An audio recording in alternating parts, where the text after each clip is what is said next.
All right, dear Heavenly Father, just thank you for bringing us all here today, Lord. And I just thank you for the experiences that I've had, Lord, that I'm able to come and to speak about and to present to others, Father. I just pray for all of the ears that are meant to hear this message, Lord, and that they're able to take what they need and leave the rest where it's at, Father. I pray for Rob and Larry, God, and give them discernment and wisdom to know what to ask and when to ask. And Lord, we just ask that you bless this time in Jesus' mighty name, amen. Amen. Let's go to work. Welcome back to Recovery Unfiltered. It's Rob and Larry in your ear again. We don't need letters before or after our names, just two drunks with a lot on our brains. Sit back, relax, let us carry the load. We walk that dark and winding road. We're just two alcoholics with a lot to say. This is Recovery Unfiltered. You can stay a while today. Yeah. This day started with huge technical difficulties, and it's just going to continue, and I'm turning it all over. I don't care anymore. Amen. I don't care. God's in complete, total control of this thing. Total. Yeah, give it 5 minutes. Nobody can fix it like I can. Yeah. Nobody can fix it. Yeah. That prayer came from Parker. Parker is the fiance of Stephanie, who's made her third appearance here on Recovery Unfiltered podcast. That is by far the most. No. That is. Who else has been on here three Doug's times? been on here 3 times. Yeah, but Doug don't count. Okay, Doug, you don't count. Doug, you don't count. Sorry, Doug. I counted, but apparently Larry's. I did. That's right, Doug. I think Brad has too. Brad's been on here 3 times. Well, you know what? Sorry. Brad's been on here 4 times. He was on here once by himself, Grace. Then he came back. And then when he came back with Doug, he's been on here. Well, no, wait. So one of those, Brad, and I'm going to say this, we can't air because Brad won't let us air it. I know. It's all bullshit. I know. But I love Brad anyways. I don't care. Anyways. Hey, Parker, how are you, brother? I am well. I'm blessed. Too blessed to be stressed. Attaboy. So Stephanie, if Larry you're not, can't say the same thing. Larry's been stressed. you know what? I'm trying to move past it, but you keep bringing it up. Let it go. My bad. I said I was going to let God take over this one. Just let it go. Let it go. Let it go. See, Reminding me. This is Frozen. Stop it. Let it No go. Disney shit. I will stop singing. Parker, So- how you doing, buddy? I'm well. Hold on. We gotta explain to people who Parker is. Stephanie, who's been on here twice. 3 times. This is number 3, right? This is number 3. She's been on here twice. She came on the first time, and she came on the first time was talking about her mess, basically, that she had, right? With a little bit of a recovery because she was on here about 6 months. Then she came back just after her 1 year, and she got to talk about the miracles of AA and talking about the miracles. And she thought at that time she just had a boyfriend by the name of Parker. Little did she know that Rob and I knew that the very next day she was no longer going to have a boyfriend. That day, she was leaving We then left for Monterey and head to Monterey then. Okay, so she was getting ready to be engaged to this man by the name of Parker. If she said yes. Which Just the guy. Just Just a guy. Yeah. Just a guy. Just a messenger. Here. Just a messenger. So Steph told us a little bit about you. Then I reached out and I'm like, you know what? Then when Sarah was on here, good grief, this is all tied together like one big happy family. Yeah. Then when Sarah was on here, she talked about you as well, right? And then now we have the famous Parker here with us because you've had 2 women talk about you. Infamous. Oh, Lord. 2 women talk about you, so you have to live up to all that.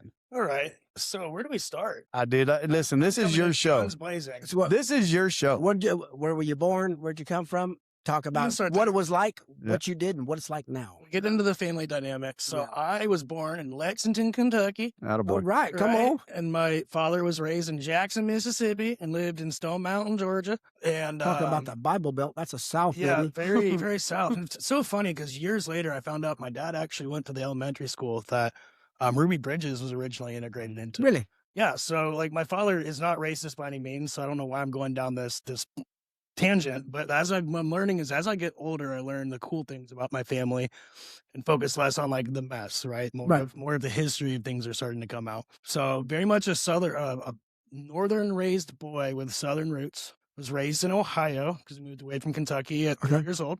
My father was a engineer. He went to Georgia Tech and got his master's in business administration from Georgia State. So He basically got engaged to my mom. It's so funny because Stephanie heard this story kind of when I did.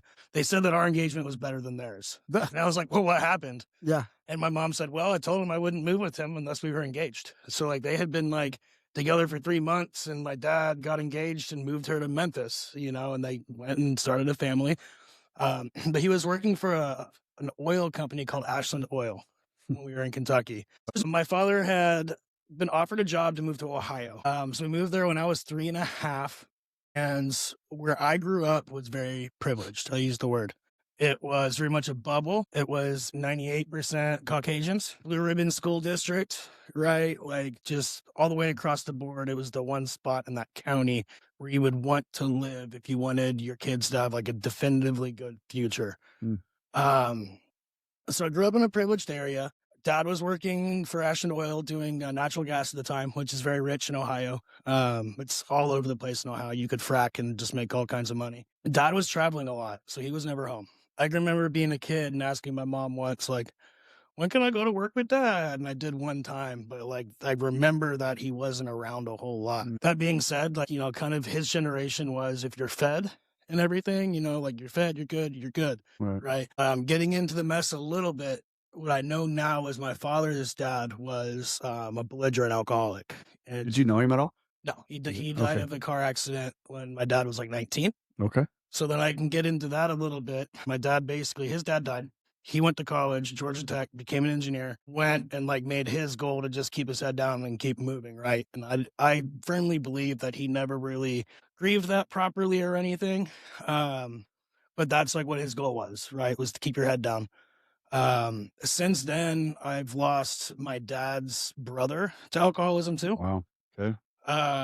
During that same year before, year after, I lost the uncle on my mom's side to alcoholism. And it all kind of ran together because I was doing my own thing at that time. But my grandfather died of brain cancer during that same period too. It was like boom, boom, boom, boom. And that was right in the midst of like me trying to get sober. How old were you? At that time, Ballpark? 23 or 24. It all feels like so many lifetimes ago, but wasn't that long ago. You went to when you were trying to get sober.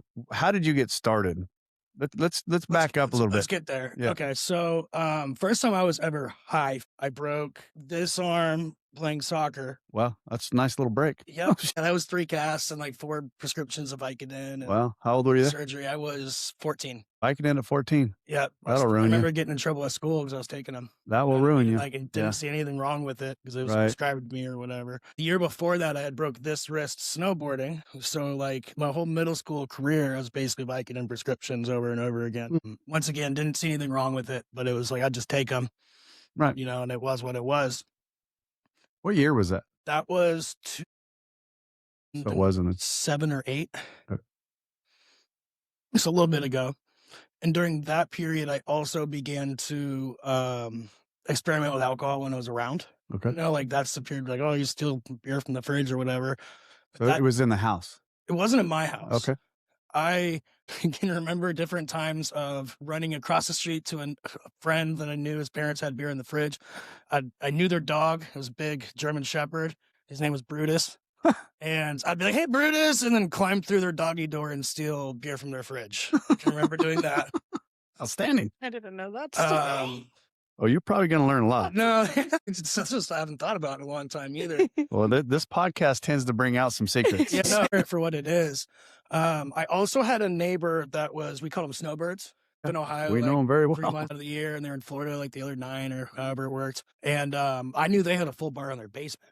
So I would go over there and, if my first experiences being drunk were like Knob Creek, like the Warts. At least they didn't have shitty whiskey. No, they yeah. So I, and became kind of a snob to a certain degree, but didn't know what I was doing.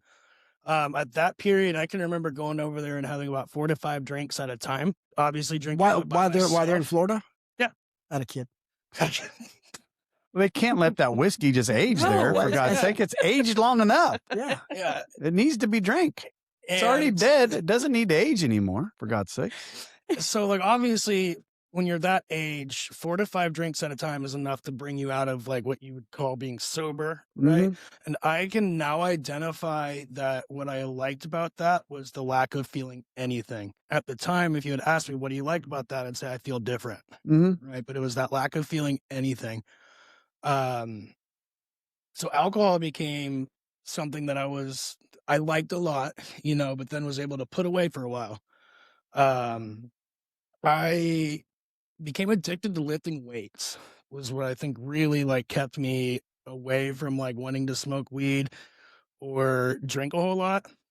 I also had smoked some weed my freshman year, right? My sister's friend had came from out of state to stay with us, and she was like, "Can you get me weed?" And I was like, "Oh yeah, like of course I can," you know, and smoked with her for that first time and then like didn't do it again for a while. But what I did do was lift weights to the point where I had stretch marks on my lats, my delts, like my biceps, everything. And my doctor was like, dude, you're overdoing it, kind of thing. My best friends were bodybuilders. And it's important to bring into it because you bring God into the mix, right? I can remember being suicidal at this time and praying for friends. And then having this gentleman reach out to me and be like, hey, like, come stay the night with us. And then like, I knew right away, like, this is my family. This is like, these are my people. So you say that you're freshman, you remember being suicidal as a freshman or as that young? And it's interesting because I was prescribed medications, right? And I remember sitting there like wanting to take a whole bottle of pills and then just like could not bring myself to do it. And like I can look back now and see that was like God in the midst of like everything, right? Like, don't do it. So I had basically spent all my free time possible I could at the YMCA. Okay. And I worked there as an employee. That's where I spent time with all my friends. I worked in every department over the years, from the gym to the pool to the teen room to being a referee. So is this like your high school years? Yeah. And I was able to, it was a safe place. It was. Normally was. Did you play sports in high school? Yes and no. Okay. So like, I didn't play soccer. I lifted weights. And it's a girl's game. Kind of what I did. After you broke his Really though, I broke my arm and I was great. I love playing soccer because I could take people out. I learned to use my shoulder. You're in Ohio, for God's sakes. Man. Play football. Boom, just shoulder charge. Got great wrestling in Ohio too, though. No, corn-fed boys, you know. Lord. So I didn't play soccer. I started lifting weights, but during my high school career, like I threw shot and disc. Okay. That was something I just started doing because my ride to the gym was running track. So my crap, I can't make it to the gym. Like I'll throw, you know. My junior year, I swam in my senior year, and it was one of those things that was cool because like I'm not a swimmer. Look at me. But what I was competitive, and I lifted a lot of weights. And at that time was like bench pressing like 300 pounds or whatever. Like I was absolutely stacked at that time. But what's powerlifting? It's moving heavy things without breathing, you know, and breathing properly. Also did the jiu-jitsu and the Muay Thai and all that stuff too. So you put me in a pool and tell me swim down and swim back. I just got to hold my breath and be strong. So I cut time all the time. And by senior year, like I was qualifying for districts. And that ruffled a lot of feathers with people because that was like a traditional like state swimming team. People have been doing that their whole life. And I just showed up and didn't like the guy that I could see next to me swimming faster. So I get pissed off and kick harder, you know? So it was just kind of a competition thing. So yeah, I swam. That was the thing I had the most fun doing. Played football for like half a season, got kicked off the team, kind of quit. Pitching a freaking fit. Absolutely pitching a punted my helmet, the whole deal. Like, no, it was bad. It was all bad.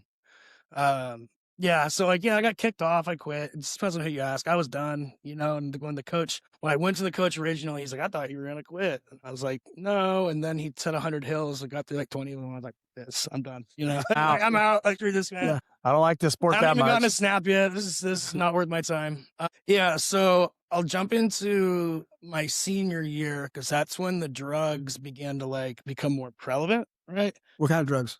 Not methamphetamine. Just relax over there with your meth. Is that the pills going on? No. So at that time, it wasn't the pills. And the first time I was ever actually high, I went on a tangent. It was actually ketamine at the hospital. Okay. Oh, it was awful. I looked at my mom and I'm sitting there laughing and crying at the same time. Okay, hold on. Now, right now, I got one of my veterans they're using that for therapy, ketamine therapy. So what was your experience with it? My experience was they put an IV in my arm and he said, count to 10 and then count back down. I don't remember counting. And I remember thinking that I was the internet. Just like, it sounds crazy. No, it doesn't. But I thought that I was the internet. And then when I came down, I was extremely funny, you'd say, right? The nurse walked in, and I am 14 years old, and I'm just looking at her, and I'm like, you have very nice breasts.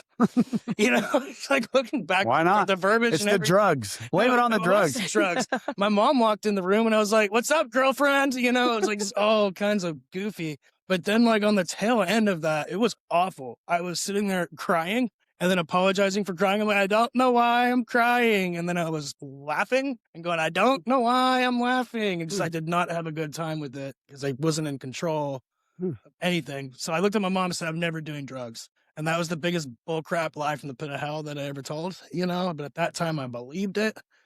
So was this after your stint with the Vicodin, or was that because of that surgery? I was sitting there with the arm still shaped like the letter S. Right. Yeah, it was completely. That's a brutal scar, by the way. Thank you. Yeah, I've got a lot of scars. That one's brutal. Yeah. So senior year of high school, my home life was not happy, and I was kind of like paving that way. Like my father and I have a great relationship now, but really like it was not good for a long time. What about mom? Mom was an enabler. I love her, but she was an enabler as can be. If I got into trouble, I would get out of it. I could talk her and convince her that I was totally fine. I could also see her doing that with people around town when I got in trouble before I'd even speak to her to like get me out. She would blame this or that. I was diagnosed as a child with Asperger's syndrome, right, with autism. I'm definitely neurodivergent, but I wouldn't necessarily say that I'm like full blown autism necessarily. So you're on the spectrum? Absolutely, yeah. I got to touch as the tism, as Stephanie likes to say. Yeah. That's tisms, not isms. And I also have the ADHD, right? So you're a mess. Yeah, we're getting there. We just went. No wonder you needed. No wonder you needed drugs. For God's sakes, you're good, dude. Just go take drugs. So my parents didn't know how to deal with it, like any of it, growing up. So they would threaten me, if you don't behave, you're going to get medicated. More drugs, please. So then I had this idea in my head that medication was bad, right? Which wasn't good for later on when I needed things like that because it was instilled in me like drugs, medication bad. But I can remember being way over medicated for ADHD. I was like 83 pounds and taking 120 milligrams of Concerta in a day. It's just like illegal. If you look into it, it's super not legal. I can remember going to therapy. So you're just like a zombie? Yeah, when I took it, but I'd spit them out quite a bit too, because I didn't like not feeling like I could feel anything, like, be myself. You know what I mean? But it's meth. Like, look at it, call it what it is. It's methamphetamine. With the fancy like extra hydroxy group attached to it or whatever. It's just it's the first time I've seen somebody mention meth that he didn't start dancing in his seat. It's not real meth. It's not real. Jesus. I was looking to you to see the reaction. What that does for people like us, it brings us down. It's supposed to bring us down. Right. I want the stuff I want to go fast. Yeah. My senior year, I had enough credits where I only had to go to school for like half of the year or for half of the day. Right. And above that, because I finally was able to drive my senior year. I'd been in trouble for stealing a car my freshman year of high school and totaling it. So they're like, I judge, can't drive till you're 18. Which is why I needed rides to the gym and why I ended up throwing shot and disc when they couldn't take me, right? So that was the year my dad was traveling quite a bit with Owens Corning. He was in China for like 3 weeks at a time. And like when he was home, he was doing the whole like sleeping thing because of the jet lag, but he was just gone all the time. My mom had just finished a nursing degree, so she was working. So for the first time in my young adult life, like the house was relatively chill because I could come and go. No one really knew where I was, like what was really going on, right? And I had a friend that would just pick me up. He'd call me, he'd be like, you want to smoke some dope? I'd be like, sure, Yeah. And like, and that was marijuana in Ohio at the time, right? And like where I grew up, marijuana, if you were going to go find it, you were risking a felony on the way home. It's very different in California. And it's different in Ohio now. You trip over out here. Right. Yeah, you trip over it. So I was smoking pot like every day at that time with my buddies and whatever else, it kind of became like the cool thing. And I just loved it at the time. You know what I mean? It was relatively harmless. But with your autism, that kind of stuff, that weed probably helped you think a little differently, or did it not affect you at all? I think that it just made me not care about. So it didn't help you with your mental state of mind. It didn't help with that side of it? Maybe a little bit, But I think what maybe with all the other drugs that you had, it probably wasn't doing anything anyways. probably, Right. like I said, parents are not a parent. I can remember being grounded and their punishment was dropping me 2 or 3 miles away from the house, telling me to run home. And then if I was walking halfway through, my dad would cuss me out and throw me around a little bit, whatever, and he was never overly physically abusive, but I can look back and think at that time, he just didn't know what to do. So that's like how he handled it. Right. Siblings? Right. I have a sister. Older, younger? She's a year older. Okay. You're the baby? No, I got a baby brother. Okay. He's 6 years younger than me. Oh, wow. That's my guy. That's my dude. My sister and I are very close now too, but that took a lot of time. To get to that spot. She was the golden child. She's got her master's in, not master's, she graduated with honors in pharmacology from the Ohio State University. The Ohio Buckeyes. State. And then she also she became an epidemiologist after that. Okay. What is that? So she studies diseases. She got her master's in public health. She was actually subcontracted by the government to work on COVID during COVID. So I have very strong feelings about that, but we won't go down that rabbit hole. Let's not do that. We won't, because I literally just bit my tongue and swallowed blood as you said that. But so we were probably on the same page. But that's a whole different podcast. Yeah, let's go there. Let's not go there. Information and everything else. So she's the golden child. My brother is 6 years younger than me. That's my best friend. He's my guy. Is he around here? He's in North Carolina, but he'll be here in May with my sister. And that's also exciting because that'll be the first time we've all been together in 7 or 8 years. Okay. So like we're all still recovering, with everything. Okay. Which is super cool. Just to get to, to be a witness to all those things and telling stuff. I'm living right now in the time that I sobbed for like years ago. That's pretty cool. That's pretty cool. Thought weren't going to happen, so you just stop praying for him. Like that's what I'm living in right now. Awesome.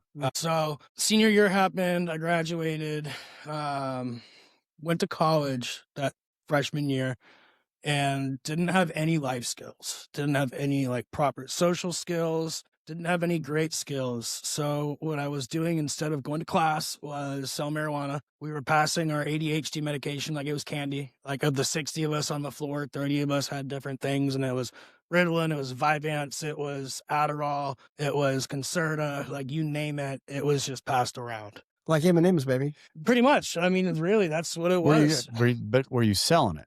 More trading. Okay. Like at that time, everyone had it. So it was like $200 a pill. Okay. And there wasn't much of a margin on that. But what I did have a margin on was acid. Nice. Yeah. So I was nice. That's really, a new one for us. Yeah. I started selling, and I was not good at it. I don't want to be like I was ruining dough and I was a genius. Like no, I was bad at all of it because I had no life skills, no organization. But I can remember getting a sheet of acid for $200 and then flipping it. Like if I flipped it the right way, I would have gotten $1,500 out of it. Right. Right. I can remember buying mushrooms and just having psychedelics, baby. I'm all right. Yeah, I enjoyed psychedelics for a short period, but you had ketamine and you didn't like it. That was awful. Yeah, that's the worst thing. But that would you got to want to do it. I mean, you got to be ready, prepared for. Remember, I just had it. But you got to want it. I literally just had it. You didn't like it though. Hell, I didn't. I thought you didn't like it. Go back and listen. No. Yes. That's why when you said that, I'm like, we're going down to Mexico to try some ayahuasca then. Let's go. We're going to go talk to some mechanical elves and shit. Mechanical That was ayahuasca. I want ibogaine. What's that? Same thing, but in a different. And we're going down. Jesus Christ! We are out there. Am I the only one in the room with ADD? I know. Somewhere there. All 4 of us. All right. All 4 of us sitting around this table. That's why do you think these podcasts go on for 2 hours? Literally, they should only take like 30 minutes. It takes us 2 hours. You're so right. Anyways.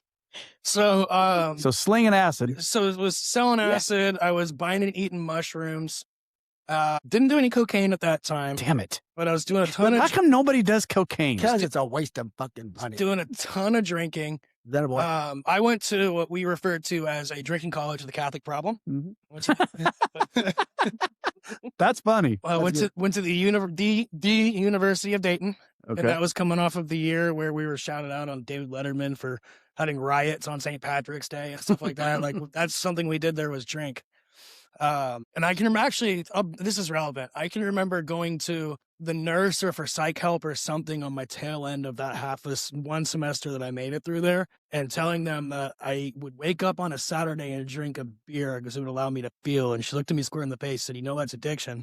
And I said, yes, but still didn't register that for addiction until years later. But that was the very first time I had vocally admitted that I knew that was not normal. And they didn't act on that. They just told you that's addiction and nothing else happened. Pretty much, yeah. Perfect. Yeah. Let's just recognize the problem, but don't give you a solution. There you go. Yeah. Nice job. So I was a student athlete at Dayton. Once again, like I was pretty big, weightlifting and all this stuff. And that didn't help my drug addiction either, because I'd get pre-workout, man, and I'd just pop open my Vyvanse and stuff and pour it right in there. Hell yeah. Just whatever. Just dry shoot that shit, then wash it down and go. No, seriously. Like I do that. Hey, I snort my pre-workout today. Yep. But I'd be doing Jesus. that with the You are a horrible influence. We have addicts and alcoholics listening, trying to get help. Okay. Stop it. I apologize. Smell that? Robert. That was sarcasm. I actually don't Snort your snort my pre-workout. pre-workout. I don't do that. I take it like I can. I shoot it. I mix it with cayenne pepper, and then I keep it in a little cup. It's in my truck when I get ready to go to the gym. When I hit about a half hour out, I pull the side of the road. That's so funny. Was it cayenne pepper? Cayenne. It opens up the. Oh yeah, opens up Yeah, the valves, capsaicin. blood. It's good for you. Yeah, it's capsaicin. Wow. I also worked at GNC for a bit, so Yeah. I know it's happened to pharmacology. All Learn something. You Oh, got vascularity. Yeah, you get the blood. Gotcha. Get the blood flow. Can we baby. go back to Parker now? Go ahead. Tell me more about your nitric oxide inhibitor. So I got headhunted to cheerlead there. Really? Well, okay, and here's the thing. I got tricked into it. But once I was there, I'm like, all right, this is actually kind of cool, right? You got to look up skirts? Oh, I didn't. But, they sat on my hand. It's that easy, man. Catch me on camera. Big grin. Wow. We are not good for each other. I came into this room engaged. I might leave not engaged. Wow. But no, Full disclosure, baby. so the girls came to me and they were like, oh yeah, like it's so hot when the guys take control and grab us by our hips. Come see us on Thursday. And like, of course, I showed up. And Well, coach, why the hell would you? If you didn't, that'd be the end of this fucking podcast. Oh, shit. We're done. We got to go. So I show up that Thursday and coach was like, oh, good, he came. And that's when I realized I didn't get like selected. They just needed a guy. Right. I just figured, okay, that one can do it. So that was really cool to say the least, actually. It was really, you would have thought in high school this tip might be like, oh, that's so gay or whatever. Like, no, it was a macho fest, dude. That was a very. We were trying to very see how much- high we could throw that. Right. No joke. It's like hitting the ceiling and stuff. So that was cool. But what ended up happening with that was once I had failed all my classes because I was weightlifting, cheerleading, drinking, and very unsuccessfully selling drugs. I got to the end of the semester and I drew the short straw and had to stay over winter break for a bit to do a women's game. So I was there on campus all by myself. And that's when I had my first encounter with the Holy Spirit, Mm. God, right? Yeah, there's nothing but women on campus. Why not? Well, yeah, of course. So I was just sitting in the shower, which is such a weird way to give a testimony. I was in the shower and I was thinking about my two best friends that were bodybuilders. They were poor, right? Other side of the tracks. Spent all my time over there that I could because it was actually a home. But they were devout Pentecostal. They were about the tongues, the whole deal, right? And just lived life. This is how we do it. But we're still relatable and really fun and cool, And I was just sitting there and I was just like, you know what? I've shaken hands with Arnold Schwarzenegger. I've been a Division I athlete. I've benched 300 and whatever pounds. But I'm still not happy. What do they have that I don't? And it just clicked with me Holy Spirit, right? And my eyes I went blind for a second, vision went out, just had this very supernatural experience. And can remember going back into my dorm room and just singing praise music and dancing around and having a very real encounter, which turned into a fast, right? It was unintentional. It was kind of thrown into it. And it might have been the ADHD medications. I don't know. But what had happened was nuts because I couldn't sleep well, wasn't hungry. And I can remember laying on the couch down in the lobby in the dorm rooms and something just told me go into the chapel. And it was a Catholic school, so there's a chapel in every dorm room, which is actually kind of cool, It's fortunate only Catholics have that. That is really cool. And I went in there and there's 50 light switches and I'm just hit a random one and light went on the piano and I was just okay, God, I guess I'm gonna play piano, and sat behind the piano, no joke, prayed and gave it a couple minutes and started playing canon, right? Started playing piano and I could hear angels singing, the whole deal. So I'm having this very real spiritual experience that could not be defined or described to anybody with science or anything else. It was just, this is going on. I had the basketball game, cheer led, my parents came to watch and pick me up. And they came into the dorm rooms, and I'm like, hey, like, come check this out. I start doing the thing, and my dad, like, I heard him think out loud, and he went, oh, that's weird. When did he start playing piano? And what happened instead was all my resentments for everything that like had ever happened came out, and I got in his face. I had him pinned up against the wall. It was like, what is it this time, Mr. Engineer? You can't explain to me why I'm wrong this time. Oh, I'm sorry. I'm sorry to see something. Right. And I was big, right? So it wasn't just like I was a little dude. Like I had him pinned against the wall, mom, brother. This has been brewing for really, really long time. And long story short, like claimed to be a prophet. And that was the very first time in my life I ever claimed that. Or have some kind of connection with God, or like insight rather. And they just threw me in the psych ward. So I got diagnosed with bipolar at that time. And when I came out of the psych ward, my mom was working at an assisted living facility, and I was able to get in as a CNA, which was super cool because I was doing things for other people. I loved that job. Didn't love the things that came with it. I didn't love working for $8.25 an hour doing that, but that was the Ohio nature of it also. And that's also when I became exposed more to pills again because they were around. That was the first time I ever had Klonopin. Right, I had someone on a floor that had like 183 milligram Klonopin. My sister was epileptic. That's something. She's. Are you thinking gabapentin or gabapentin? Yeah, Klonopin is like dial back Xanax. It's a benzodiazepine. Okay. Oh, it's a benzo. Yeah, it's benzo. Okay. Like diazepam, lorazepam, those? Yeah. Okay. Now you know. Should we call the doctor? Anxiety meds. Anxiety. And I loved those. You know what I mean? Like I absolutely loved those. I remember Dorothy broke her hip and she had Percocet, and I go in there and like take one. You know what I mean? So I can like look back and see that like that's also not normal behavior, but was beginning to like take pills. I can remember a resident died and I got a whole bottle of promethazine, which like is oddly a good time if that's your thing. Bad time, don't do it.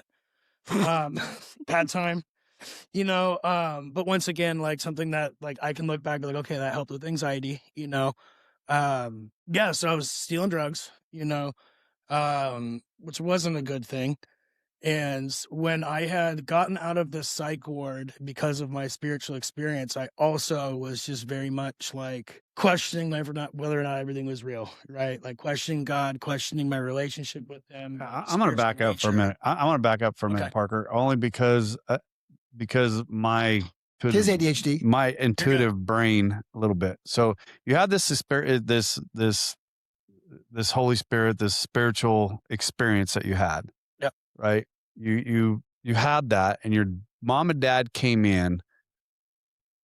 Something else had to trigger them to get you to that point to where you pinned your dad up against the wall. Talk a little bit more about that time. How long from the time you had that spiritual experience until you pinned your dad up against the wall? The mom and dad came. That was within 72 hours. Yeah. Okay. Sounded like. So that I missed that. So, but were they close to the college? Was it normal for them to come and watch you? 2.5 hours. Some now. Okay. Why did they come for that particular one? Me up.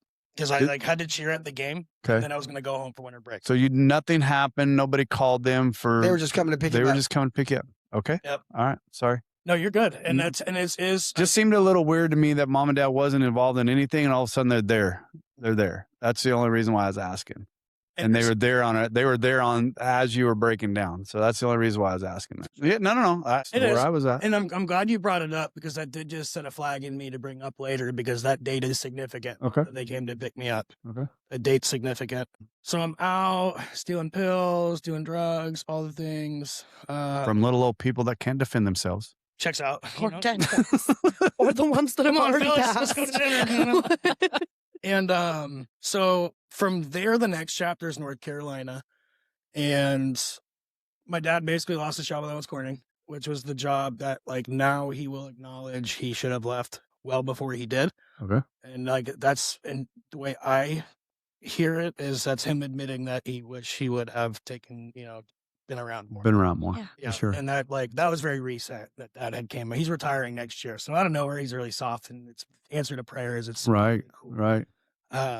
But so we moved to North Carolina, and I was presented an option. It was get a better paying job and get your own car and move with us. And I'm like, of course I'm moving to North Carolina. Like, let's go down south. It'd be so cool. Right. But even when I look back, that was so manipulative of them. Like, yeah, like we're going to take the van and, you're going to have to like go to school or do something, figure it out. But really I was an adult. So like, I guess, you know, there's two sides to that, but they wanted me to move with them. It was transparent and I was willing to do so. Did your mom feel like she needed to be closer to you to take care of you though? I mean, you had a lot going on. She was a helicopter parent. Okay. They want to keep an eye. Right. It's definitely a helicopter parent. And to this day, like, still is. She would love nothing more than my brother to be out here too and all kinds of stuff. Oh, they're out here then. No, they're not. My parents are. That's And what I mean. Parents they're are here. And my brother and sister are in Pittsburgh in North Carolina. Okay. So we moved to North Carolina. So I could walk into bottle shops and just start drinking like with the best of them. You know, I'd be sitting there That's asking a southern. stouts. That's a southern shit right there. A bottle shop, bottle shop. not a liquor store. It's a bottle Bottle shop. shop. Yeah. And I'd be drinking. Never heard that. All right. And you know, and the trick was like just be drinking triple IPAs and the Belgian quads and the porters and all the stuff, and like be able to take a sip and be like, oh, that's citra hops. That has to be from the West Coast. That's got to be this or that. Like make them feel stupid for asking for your ID. You know, it's just, seriously though. Like, but that's the addict mentality. Station from the get go. You know, so it was there was an art to it. So we moved there when I was 20, and that became my thing very quickly. Was drinking when I could. Right. And like at that point, my parents were to a degree okay with it. They knew that I drank. So it was kind of like this idea that, okay, like Your dad drink? I think we may have covered that. so you could ask him. We didn't. We got alcoholics on both sides. But Right. we haven't talked about mom and dad. So if you ask my dad, he's not an alcoholic. If I were to sit down with him with a DSM-5 and like get really honest, Dude, you with the what? probably the DSM-5 is like how like psychologists diagnose. So like I have It's like the 20 questions they used I have to a give you. counseling Okay. background too. So it's like it's the Merck manual. Yeah. How we Well, diagnose. Speak English to this. If you answer more than so many of these questions, Right. you're probably alcoholic. Okay. Yeah, that's what they use in treatment centers too. The right? technical Utilization. gauge if you're an alcoholic. And be honest.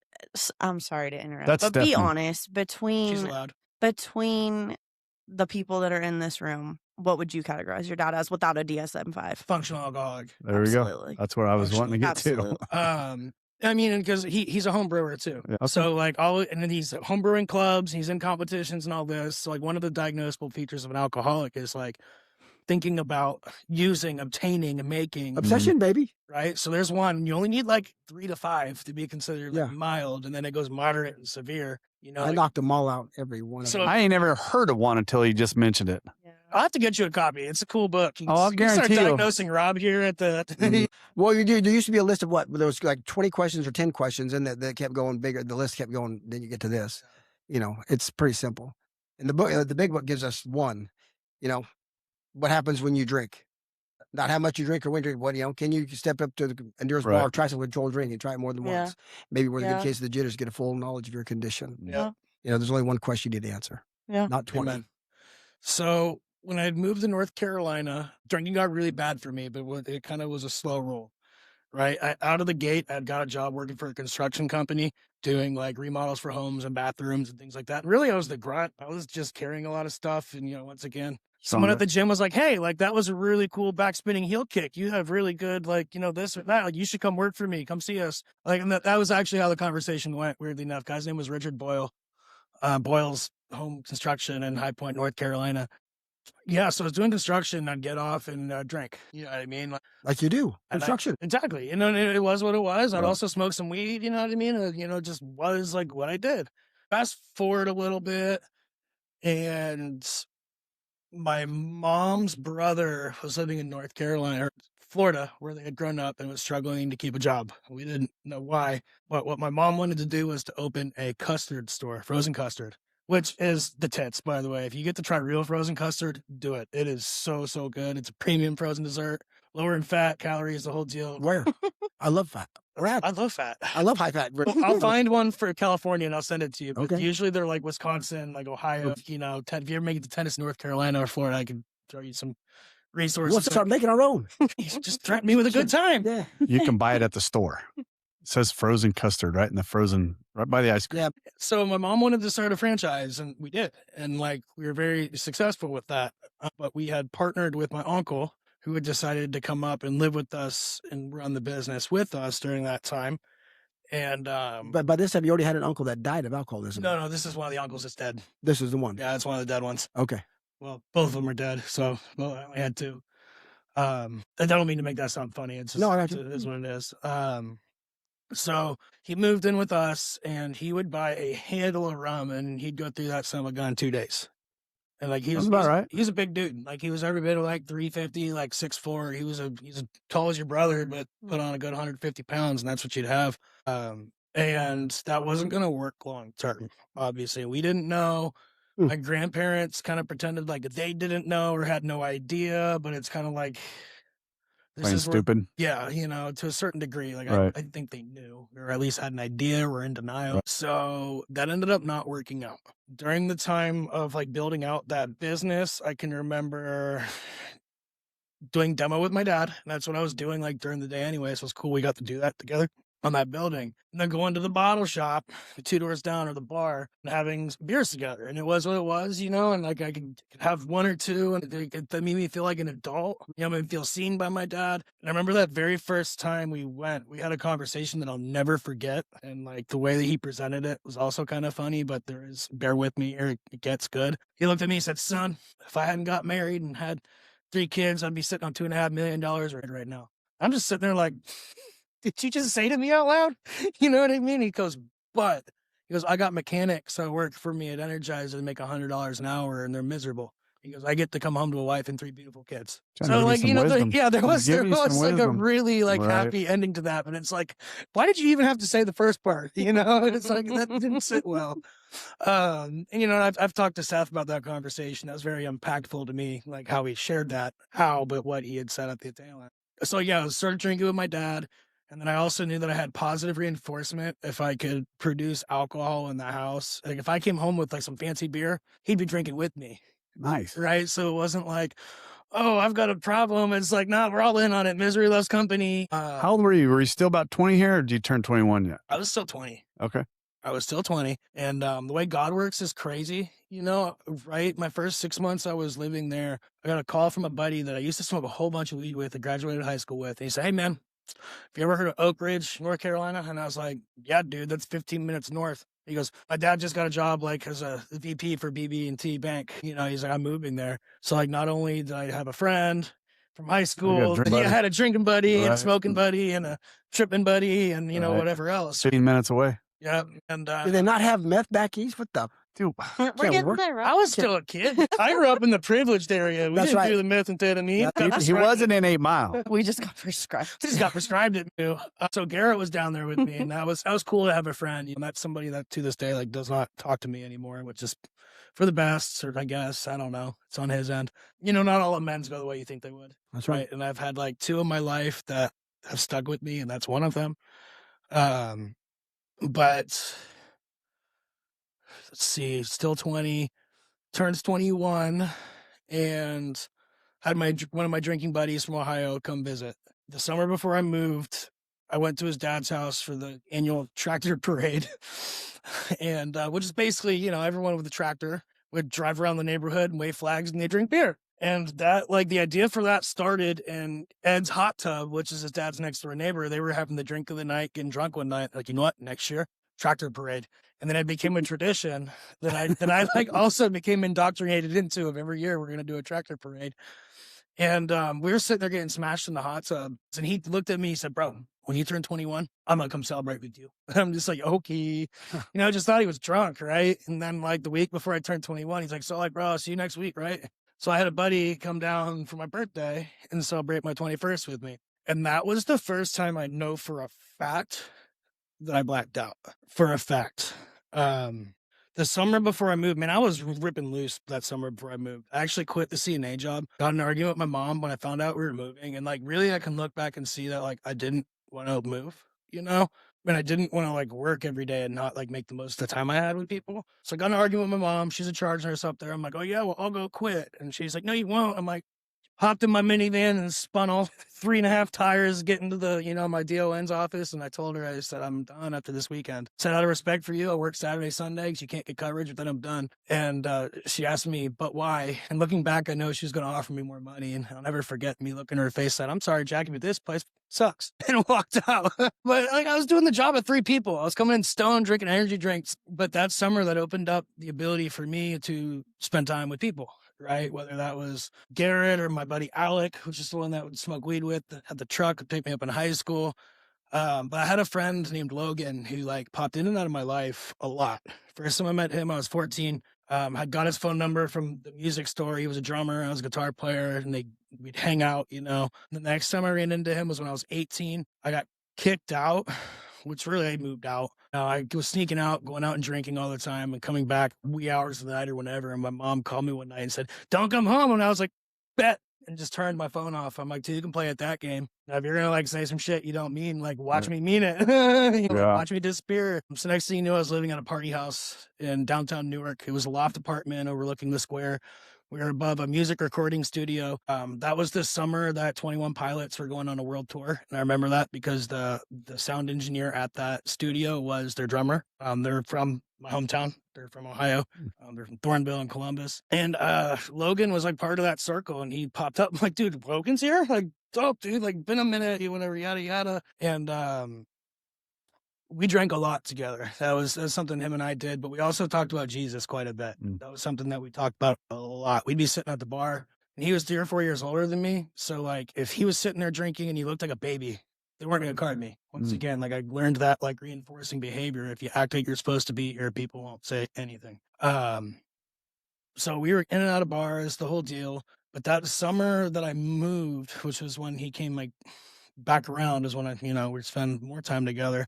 We would go to a bar in Thornville, Ohio called Papa Boo's, which is like it's a fake tiki bar on the lake, boats pulling up, the whole deal, live music. And I'm a musician. I love live music, love dancing, love all the things. So once again, like we'd get drunk, go dancing at the next bar once that one shut down, and then we would drive home. Sometimes I don't remember getting home, right? Like that was just our routine. So right after I moved to North Carolina, I was scheduled to go to a foam rave at a spot in Greensboro called Woody's or something like that. I can't remember. It was like a Western bar. And it was like 10 o'clock at night, and my friend Steve started calling me, and he was the bodybuilder. And I just knew right away something was off, right? In my spirit. I was like, "Oh no, Steve's calling. He knows that I'm about to go out with these girls or something. He's going to lecture me." And I got him on the phone, and he was like, "Hey," he was weird. He's like, "Hey man, are you sitting down?" And I just said, "Steve, cut the shit. What happened?" And he had told me that Logan had been hit by a car. And he was riding his bicycle home, but he got hit by a driver like less than half a mile from the home. And he didn't even live there. He lived like 2 cities over, Like he was in the road until like 7 a.m. with John Doe because like Chris, the young man he was with, was so traumatized he couldn't remember his name. It's like no one knew. His parents didn't know. Nobody knew. Looking back, but like he had a child on the way, and like most people didn't know that. So like he's got a child out there, and she's a beautiful young lady. Her name's Lyric because he's the musician. His thing was the beat lives on, so it's kind of cool. But that had way more of an effect on my addiction than I think I ever realized until like years later. And like the things that I carried, because he touched a lot of lives. My thoughts I had too was the way that we had lived that summer. That should have been us. The dude that hit him was drunk as could be. He went down one more exit, got off on the gas station, and asked to use the phone because he said he hit a deer. Didn't even know he hit a person. That man is free now. He did his 7 years. I like looked recently, and I've fully forgiven that guy. I have.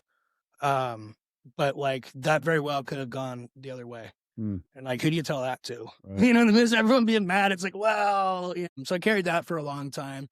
I was angry at that guy for a long time, and I've like since fully forgiven that guy because he has to live with himself. And that's, I think, so there's all that going on.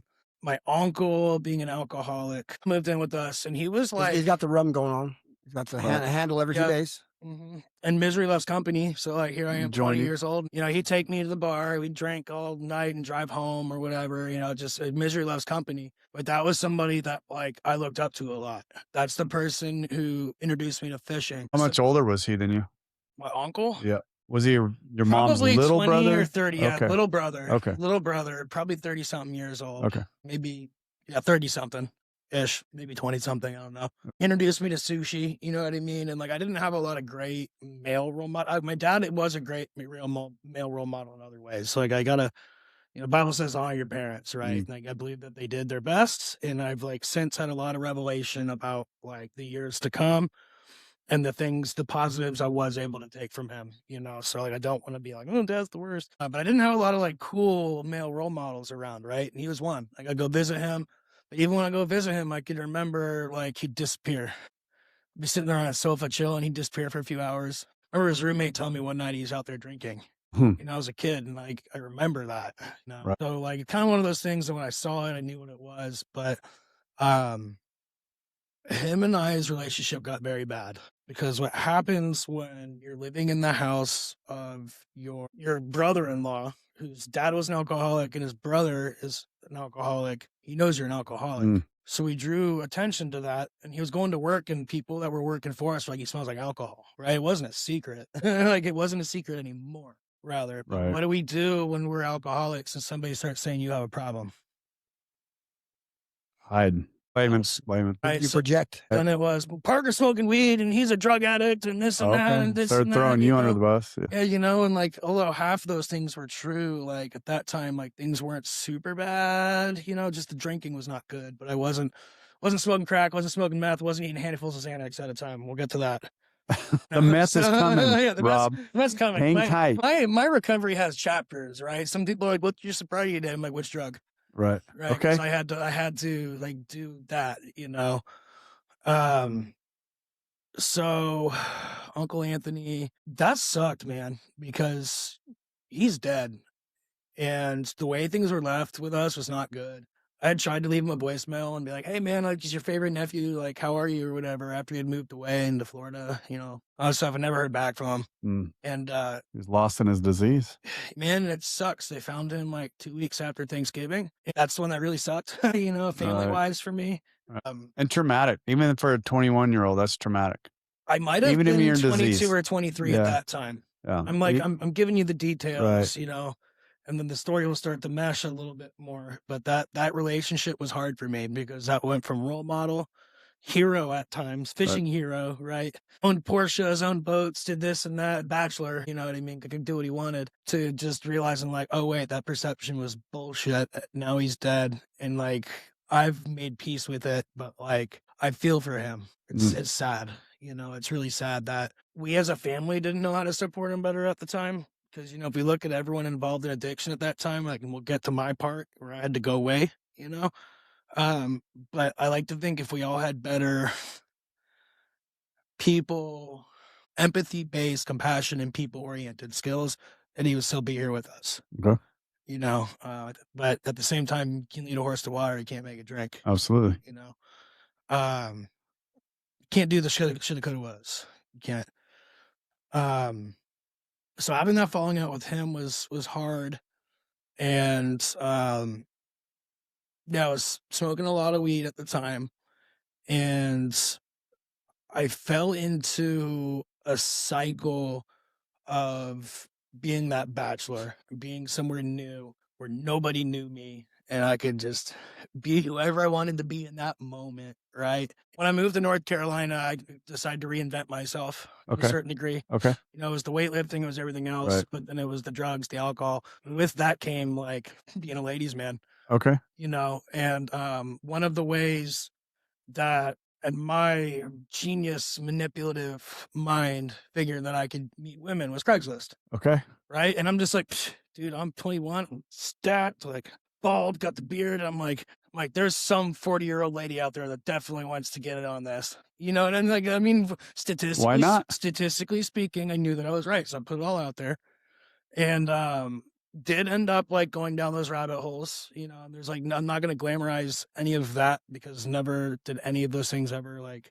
make me happy for longer than 3 seconds. But with that also came a population of people that were willing to pay me to touch me inappropriate. Oh, right. Large sums of money. Like Okay. in a state where minimum wage was $6.25, you were talking like $250 for like 5, 10, 15 minutes. Okay. Whatever. Wow, I just went somewhere I didn't expect. Yeah, no, that's what I'm trying to give you the numbers. Yeah. Wow. It all, but this feeds into the crack. It's all like we're getting there. Tell me more about the crack. Raw. You just I love derailed me saying with crack. that one. I love saying crack. Yeah. People get uncomfortable, man. Yeah. People get super weird about crack cocaine. You know, it's just, it's a stigma. It's a stigma with it. like a We go down a it's rabbit dirty hole. drug. So back to the subtle prostitution. So yeah, You say subtle? I mean, I'll call it what it is. It wasn't when I say that, I'm being very ginger about it, but it wasn't as belligerent as you would think of the front of your mind. I'm not gonna make excuses for it. Like it brought me to very unsafe places. I could pretend like I was in control, and like to a certain degree I was. But it was definitely opened the door to other things, right? So it was like at that Hold on, Stephanie. You guys got a lot of similarities here right now. I'm just really starting to gather that. And I think that's. I'm just gonna speak. No, for a go, second. I think go. that's the understanding that came from him in my background and my history and my everything, and like the true understanding of it. And I think that's also why he kind of tries to like make it a point when he is talking about it to say like, I'm not trying to glamorize it, and I'm Right. not trying, because once him and I had spoken, like he dove into like the deep depths of like where it had taken me, Right. and like vice versa. We've had very candid Tremendous conversations. amount of trust between the two of you for that, because for you, you're not as far, and I'm sorry, I'm going a whole different direction, but I don't Yeah. care. But for you, the trust that you had in him, because he's been in the same seedy shit that you've been through, Yeah. right? And allowed you to open up and love a little differently than probably somebody that's never been where you've been. Yeah. He'd been on those streets. He's been prostituted. He'd done the things He's that you'd done. the things. So that allowed you to open up your heart a little bit more to Yeah. allow that. God bless God for putting him Yeah. with you. Wow. That's incredible. Yeah. That's When I said God literally delivered a man on a silver platter, like I meant every second of it. wow. That's pretty incredible. Yeah. Sorry. I mean, I think that was very important for me to bring up, because I don't know how many of our listeners that are listening remembers Stephanie's story of her prostitution. Go and listen. I mean, it really is good. So it really is. It's there. And I mean, that's what stopped me in my tracks is when you said that, Parker, is because it's like, holy cow, that allowed Stephanie to be God myself. gave you somebody to trust and to love again. Yeah. Because he understood you. Yeah. That's pretty damn incredible. Well, That's pretty amazing. Not only can he sympathize, he can empathize. He's Yes. been Yes. a whole different animal. And she can one trust alcoholic him. talking to another. But it's one prostitute. I don't know how to say it, but it's one prostitute get One sex worker talking to another. Yes, Yeah. it really was. It's aimed. Say It it, baby. is. Well, I was trying to figure out the right wording. It really was. It gave Really you that. is. It gave you that comfort It- to open up and to it love. Absolutely did. I think you would have had a hard time finding another person to love for a long time. When did I I tell would've- you that? That Did- didn't come did I out. tell you that right out the That gate? didn't come out for no. Okay. No, that didn't come out immediately. That took a minute. But the very transparent with my story, because what I felt like is if I'm going to start getting into any type of a relationship, I'm just going to lay it all out there, because I don't want it to come out in tidbits. That's the alcoholic way. I'm I sorry. don't want it to come out Well, in it's the tidbits. AA way, right? Right, or through someone else. I mean, Right. shit, I've been on a podcast. Right. Like, you know what I You mean? can't Like, hide this shit. I need to Right. just put it out there. And like, you didn't reveal your stuff right away. But the deep compassion and understanding and immediate willingness to just be like, all right, cool. Like, how did that make you feel? He'd Like, been how there. do you feel today? Are you okay? Like, he was so like, I've just never had someone that in my life. I've never had someone like that just understood. Sorry, I had to derail there No, for a you're minute, good. only because Praise that. God. I mean, listen. Yep. that turned me a whole different direction, because the relationship that God put here. Yeah. You know, that I mean, the disease that you were going through, the disease that she was going through, to me is absolutely secondary to what you guys did to support your disease. And that is, to me, just incredible how you guys came from that to bring to help each other. And that's a story in itself, Yeah. right? That's a story in itself, how God put you guys together. And I couldn't go further without discussing that a little bit, because somebody that hasn't listened to Stephanie's story, then to hear that and not want to make sure that everybody understands that the rest of this story don't mean anything, right? Yeah. Your recovery is amazing, but your guys is that anyways, I'm rambling. No, But you're good. no, that Praise God. Yeah, that praise was needed to be said, right? Yeah. That is, Dude, you don't get them. You don't get often times to show God's handiwork, right? There's very short periods of windows that you get to, and I say this to people, there's very short moments. You have coachable moments in your life, right? You have coachable moments, whether you're working with a client, you're working with an employee, you're working with somebody, you have coachable moments. And if you pass those opportunities up, you can't get those opportunities back. And that right there was an opportunity to show God's handiwork and how he works. Amen. And I couldn't pass it up. I couldn't. Amen. So Amen. anyways. Yeah, and that led to the ability to smoke pot all the time. Right. And I will throw out there that like Stephanie's, well, I don't like to compare traumas because no one ever heals or learns that way. But mine was much more, I put myself there. Well, not really. I didn't say like, let's go do this. Like, a large chunk of money was put there. And I was like, man, I can buy a whole ounce of weed for that. And I can turn that whole ounce into 3 ounces. You know what I mean? And So you're better selling pot than you were selling acid. That was, well, yes, because I had it, man. And that was how it started, right? Was with the drugs. It was like, you know what? That's 45 minutes away. I'm not even in my hometown or whatever. No, right? Like, it's really like not that bad. You know what I mean? And like minimum wage was $6.25, and I was working, I think, at Planet Fitness at the time. And I'll talk about my brain injury too, because that's alcohol related. I was working at Planet Fitness at the time, making like $6.25 an hour, so like 40-hour week paycheck. Like I was, like that was, now I got beer money and weed money. Yeah, but, much different. And you could work out for free. You know what I mean? And like obviously, like that went from like to my guy telling me like, listen, I can't be seeing you 3 times a week. Like I'm just gonna give you 2 out the gate and just pay me when you have it. I had a best friend across the street, and we'll get into that dynamic too, who is my same age as me, African American dude.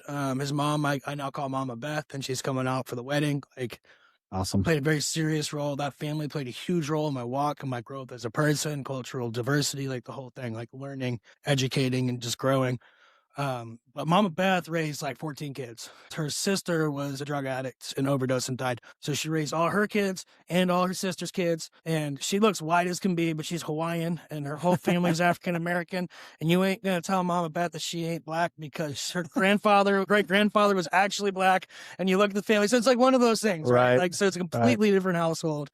And like not what you'd ever expect. Those were my brothers and sisters. 14 of them. But at the same time, well, there wasn't 14 at one time living there, but like half of them lived in a house around the corner, you know what I mean? And I can tell to the sister that was older and was a DON at a facility, and I could tell to the kids, and like, and I just had it, and we all would smoke together. So it wasn't like, and I never made money. Okay, once again, not good at it, but I no longer was spending. Right? So like, because when you're across the street, let's be real, when you want something, instead of driving all the way across town, coming back, pay yourself in time, just like, yeah, hey, bro, you got me? We hang out. You want to hang out in the garage? You want to do this? And honestly, what I liked most about that was the companionship. Oh, yeah. You had people to do things with. But their stepfather was someone who I thought very highly of. Another male figure in your life. Yeah. I remember being at the gym, and he called me one day and said, what are you doing? I was like, working out. He goes, you want to go to a hockey game? Next thing I knew, I was on the glass at a Canes game. Nice. And that was so cool. And he brought his biological sons, and I got to meet them, and they were super cool, right? Like I would still go visit Anthony and Winston if I could, when I'm down there. So I had good memories with them. Definitely. There was a day, and I noticed when things change. I think that's when, I don't know if that's the tism or the trauma in me, but when things are different, I'm like, it's different. I noticed that his van wasn't around as much, and this and that. And one by one, the siblings started coming to me and like having conversations, and like wouldn't tell me what was going on, but I could tell they were devastated. And long story short, like it came out that he had been inappropriate with some of the women, the young ladies. And long story short, he ended up killing himself. And when I look back, I'm grateful that that people were able to come to me like that. The brother, the sister, the older brother, his biological sons, I'm still good with, despite, like, I don't know if anyone's been talking to them at all, But when I look back, that was not something that a 22-year-old that was addicted to alcohol and cannabis at that time, like, should have ever have had to, like, go through, right? So when I went to counseling school, we learned about something called vicarious trauma, which is when you're so close to people that have experienced trauma that you feel like you went through it with them. That family did a lot for me. So like, I guess I don't regret being there, putting myself in that position.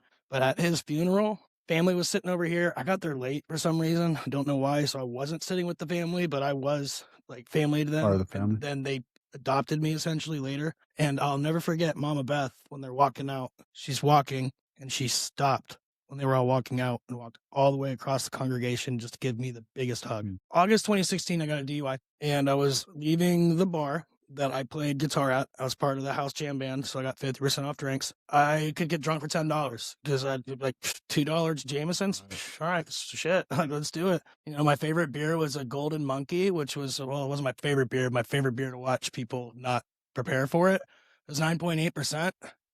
So I used to go out with my buddies, like buy them 3 and then watch them dying. Oh, now, you know, like, and that was just like starting, you know what I mean? Like it's angry monkey after 3 for a lot of people, but not for me. So obviously, like I was too smart for my own good. Is really what it was with things. And I had gone out with a girl that night. I got a DUI. And this girl also, I think, had a drinking problem. My bartender was Charlie, and him and I were classmates too. Like, funny how the world's small. And I remember asking him if I tabbed out. And he looked at me and he said, "Are you good to drive?" He goes, "You've already asked me that twice." He says, "You've tabbed out." So, of course, I drive. And getting on the highway, and I had a minivan that I ripped the seats out of because I put kayaks in the back and would have like 6 people back there and whatever else, and hit the gas. My tires were spinning allegedly. Get on the highway. Less than a minute later, blue lights fly by me, right? And I'm like, whew. And then I keep driving and he's pulled over. And once I pass him, he pulls me over. And I remember calling my dad. And this was like the most disappointed I had ever heard him, to where like hit me right in the heart. He wasn't even mad. I called him. He said, "Hey son, what's up?" And I know now, like calling him in the morning, he's great. I called him yesterday morning. We had an awesome conversation. It was so cool. But in the mornings before life starts happening, you know, everyone's asleep, the whole deal. And he goes, "Hey son, what's up?" I'm like, he goes, "Where's your car?" And I was like, "Yeah, about that." I'm like, "I got a DUI." And he took a deep breath and he said, "Dude, we talked about this." And that was the hardest thing at that time in my life he had ever said to me. Without a doubt. I'm not kidding. That just hit me so hard because he wasn't even mad. I don't know if he would have been mad if I'd have been like more satisfied with it, you know, but he called me dude. He's never done that. Not once. That's the only time my whole life my dad's ever called me dude, to this day. No joke. So there I am in August. I got a DUI. So like God had grace for me when he gave me a DUI. And I can say that with complete transparency. Yeah, 3 months later I had a TBI related to alcohol. Okay. 3 months later, I'm sitting there and I don't want to be home for the holidays. I want to go home to Ohio and be like with my people. So I'm like, "Hey, like, can I get a Greyhound ticket for like my birthday and Christmas? Get it early. I want to go spend Thanksgiving at Stephen J's, which were the bodybuilding twins, or at the Christians." And they were like, "Sure." So got a Greyhound ticket, and man, a Greyhound sucks. You guys ever ridden a Greyhound? Horrible. Quite a bit. This was before I had a problem with Xanax, but I was like, damn, next time I do this, I'm eating a Xanax. And then like once I got there, I was like, you know what? No, I couldn't do that because the amount of like, you got to find your tickets and you got to be here for 15 minutes. Yeah. I wouldn't have made it. You know, it's like real dumbass thought. So I get to Ohio, I'm having a good time. And not even like in a weird way. I actually, Thanksgiving night, I hadn't smoked pot in 30 days. And I don't know why I hadn't smoked in 30 days, but I remember thinking about it. That was kind of significant. I was like, whoa, like that's the first time. Kyle. I gotta ask. spit it. I'm not trying to speed things up, but once again, you hit on something a minute ago, and I feel like we keep going forward and back. But when you were out on the street and you were doing the things that we talked about earlier, was that prior to this, during this, after this? Where was that at in your period of your addiction? I think that was going on after Logan died. Okay. Because that had began pretty quick. And then like the crack cocaine didn't get introduced until 2016. Okay. Right. We're in 15 right now. So we are. So you talked about, so you did go back. I'm jumping a little bit. Okay. Yeah. I'm just, the timeline is what I'm trying to keep straight. That lifestyle is what hard. introduced him to the crack. No, I got that you. got brought. I got you. We're getting close. Yeah, okay. We're getting pretty close because after the brain injury, it was Oxycontin like within a month. Okay. So we're getting pretty close. to fast forward, I was in Ohio, doing great, having a good time. I spent Thanksgiving with my sister and her in-laws, the same ones that were the car coming the other direction. Sober. And Logan was there. Sober. We were for the sober. most part. Yeah, Okay. there we were sober. I wasn't Okay. drinking there. Hadn't smoked weed in 30 days. I don't know why. But I remember counting it. I thought that was a big deal at the time. Left my sister's, go to my buddy Jake's, spend the night there, and that was a drinking friend. He was the mutual friend of Garrett that moved to North Carolina. And I didn't even drink that much that night. And years later, he told me the same thing, which was super weird. We had like 2 drinks of Guinness and Jameson, not Guinness, Jameson. And I was sitting there on the porch and I was going to go inside to throw up so I could come back out and rally. And my dad knew that's what I was going to do. And I didn't come back. I had, we think, fallen and hit my head on the toilet. I fractured my skull into 3 pieces, and he found me sitting next to the toilet, bleeding out of my ear and hitting myself in the ear. And he told me, like, what are you doing or whatever?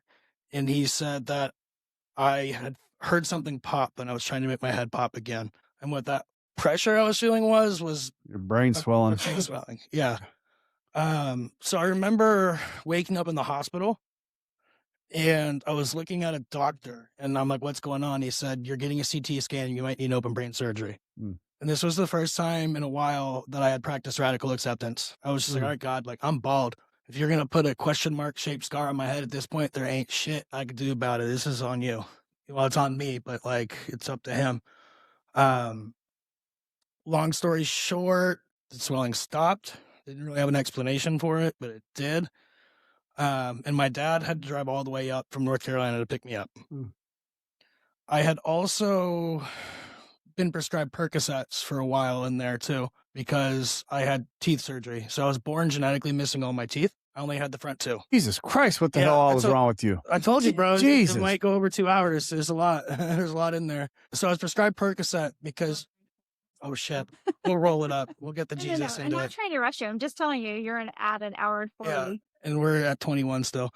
Yeah, we're at 21 still. So I was genetically missing all my teeth. All I had was the front 2. So in school, they called me Quattro because when I smile, you only saw 4 teeth, right? Which is like cool, you know, but it wasn't because like that's why I started getting big. That's why I got bullied. Right. And what ended up happening was I started doing the Muay Thai. I loved kicking people in the face. And I wanted people close, but at the same time, I didn't. I wanted people to like look at me, be like, oh, like shit, that's why he's missing teeth. I don't want to ask. You know what I mean? And like that wasn't who I was, but that was like Right. the Self-defense mechanism. No, it was, you know, and it, like I analyzed that way later in my recovery. So I had Percocets for that, and then I got Percocets for my brain injury, which was I didn't ask for it; they were just giving them to me, and that was like valid at that time. Mm. And when I came back, I had to drop out of school because things weren't like processing the right way. I had permanently lost my sense of smell and 50% of my hearing. So I got 60 in one ear and 40 in the other. And like my sense of smell is cool because God's like bringing it back. And that's like pretty new. It's like a very recent thing. Like this morning, I put this on. I was like, that smells different. You know, like it's starting to come back, which is really praise God, you know. Started a get well job at Planet Fitness. Okay, that's where the Xanax started happening. That was a really happy job. Just telling everyone they're doing a great job, you know, smile, be friendly, sell memberships. Like I actually do have a really good background in sales as long as it's not drugs. And I had a coworker there that was selling me Oxycontin. Like for $10, he'd bring me like 3 or 4 like reds, greens, or blues. And I would just take 180 milligrams, stay high for 48 hours. I stopped that because I'm like, that's heroin. And I'm like, I've read Clapton's book. I've read Nikki Sixx's book. Like that's no go. So stopped that and immediately started eating Xanax. Immediately. And I think in there was also when like the selling myself was going on because it was kind of like blocking everything out. Right. You know what I mean? It's like the shame, the guilt, all the things. There was excess money. Signed a guy up named Charles for a membership who was my age. And he was basically like the whole team lead at Target across the street. Got him to buy the expensive membership and feel good about doing it. And like months later, we were working out. He goes, bro, I hate you because now I'm paying for something that I'm in a contract that I don't use. He goes, but I loved how you made me feel good doing it. Why don't you come work with me at Starbucks across the street? I'll pay you $3 more an hour, which is sweet for the 89 and a half days that I worked there. Once I got that raise, I was making enough where my parents were like, hey, you can't stay here anymore. Like, you're making enough, like, go make a big boy move. But then I was living on my own, addicted to Xanax, Dangerous. drinking with it, and, like, you can't work at Starbucks on Xanax, dude. You can't, because there's too much stuff going on. I got fired, they say, for giving a couple caffeinated coffee when they asked for decaf, and I believe I did that, you know? But really it was because of the drugs, right? When I got kicked out of that place, I don't know what happened that night. No one's ever told me. I think maybe we'll ask my brother when he's here. He might have a better idea. But I got kicked out of where I was living, and instead of allowing me to come home, my parents had offered to put me in a motel for a weekend. And in my mind, I think that they were going to see if I was going to go find a job or whatever, you know, like go from there. But they put me in a crack motel. Right, that was before I was really smoking crack, I think. And that wasn't the spot because it was also right next door to the bar that I could get drunk for $8 at. So that day, instead of finding a job, I went to the bar, and I don't know what happened there either. Xanax and alcohol isn't a good mix, but I was barred from the bar. And that was like also family at one point. But what the owner told me later, he goes, dude, I'm not going to contribute like what you have going on. Like, I can't, you know. Yeah. So then I was kind of posed with rehab, not even rehab. I think I asked for rehab. I did. I asked for rehab. To your parents. Yes, I asked for rehab. And when I woke up, I was in a psych ward instead. And it sounded like you needed to be there, Yeah. to Well, be honest. to a certain degree, but like because I've worked in treatment now and understand how that works, the excuse they give me for why that happened isn't Okay. valid. Okay. It's like the detox process, they're able to do that like at most facilities now. But that was paired with a homeless letter. So like at that time, I had to figure something out. When I got out, I went camping with Malcolm, who was the kid across the street. We were gonna go camping, and like I was just gonna go figure it out after that. And his mom's like, "What's that?" And I was like, "That's shelters. Like, you know, I don't have a spot to go." And she has her master's in social work, and she goes, "Honey, you wouldn't survive at a shelter. Like, when you get back, we'll talk." And when we came back, she agreed to house me. And that's when like they really took me in. That's when my crack cocaine addiction began to run off too, because I got better and then got worse. So someone had met with me or whatever and like gave me money, and they're like, "Hey, why don't you try this?" And it was crack. And I'm just like, okay, I've done all this. Nothing's wrecked me yet. Like, I'm good. Didn't get addicted the first time. But what I will say is that Thanksgiving, I was in detox for Xanax. I got woke up by Malcolm and said, "Mom says you're going, like, go." And I didn't withdraw after 3 days, so I'm too smart. I'm like, I'm not an addict. Didn't even withdraw. So I had one of the cougars that I knew come pick me up, and I went and spent the weekend with her that weekend, and I got out early. I would tell my clients this at the lake, so I'll let her edit that part out. I'd tell my clients when I worked in residential treatment that, you know, we always think we're smarter than everybody else, but I was not withdrawing from Xanax on Thanksgiving and addicted to crack by Christmas and homeless, you know, like not like doing well at all. I had gotten a job at a wine bar and was doing very, very well financially, you know, and like was able to like not do a whole lot of drugs at that time. And then I had met that person again, and they put enough crack on my plate that it gripped me. Like, I got so high that night, and the $7,000 cash I had in my safe then turned into like zero in less than 3 months. Got kicked out of Mama Beth's house she found my crack stem, and she's like, "Get out," you know. So then I had to go live with the people that had presented it to me. And this is where the God part really starts to come in. I remember being at a spot where I was laying in a bed at that crack den, and my prayer was, "God help." That was it. And it was so godless and had nothing to do with it for so long. And later that week, I got a text from a girl in Ohio I hadn't talked to in 3 or 4 years. And she just said, "Are you okay?" It's the text you sent me. Yeah. That makes sense now. Yeah. She said, "Are you okay?" And I said, "Why do you ask?" And that's such a casual question, Mhm. you know, like, you know, so if I come in and say, "Hey, Rob, how are you?" Or like, "You good? Like, you okay?" And I was like, "Yeah, I'm good." But like, life was so dark at that time that I wanted to hold on to something. And it was so random. And she said, "Tell me you're okay. Tell me you're not using, and tell me you're living all right." And I just sent her 3 periods back. Speechless. I got a lot to say usually. She tried to call me, and I was declining it because I was sitting there with like $500 in crack cocaine on the table and people around me. And I said, hey, and you'd seen it. I basically said, let me call you when I'm not using. Like I was using as you texted me. And she said, I just had a dream that you were going to overdose and die. God is trying to save you. And super heavy. And I'd also tell previous clients that I still wasn't sober for a while after that. How long? Roughly 3 or 4 months. So we're right here. We're right on the edge of getting sober. 3 or 4 months before going to rehab. But even then, like I had a round with meth after that. So, yeah, so that happened. And then a lot happened really fast.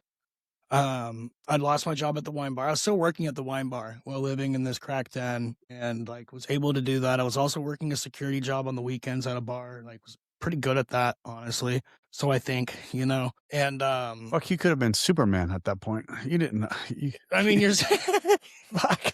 I mean, I'm just. Yeah, you got so you're much so fucking going on with you. You in your brain, you were everything at that point. So it wouldn't. That's my point. I had been really broken down. I was very broken though there at the end. Like when I was when you're 3 months from getting sober, you're broke. Yeah, when I got to the God help, my parents had changed the locks on their doors, right? Like So it was all. I don't want to continue to go into the mess, right? Because it looks like you're trying. No, my point is you're starting to work out of the mess because we've worked through that.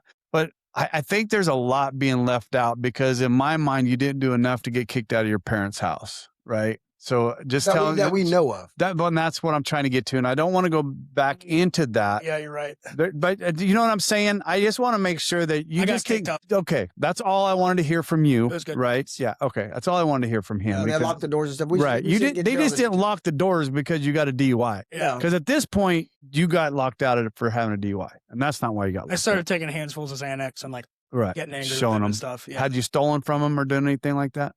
Yes, actually, I had. Okay. I talked with Stephanie about that recently. Okay. Too. The only reason why I'm saying that is, like I said, I wanted justification for you getting locked out. No, right? for sure. Yeah, it was, because there's a lot. Had to be a lot that we've left out. I mean, we went into a deep section of it, but anyways, all right, let's go. Yeah, there was a lot there. I definitely stolen all the things from them. Right. So I was at the crack den and I got a phone call. I called my dad and asked him to borrow $80 because I, at this point, had talked circles around so many people selling crack. So I was smart. And they were sending me texts basically telling me that I had bullets with my name on it and things like that.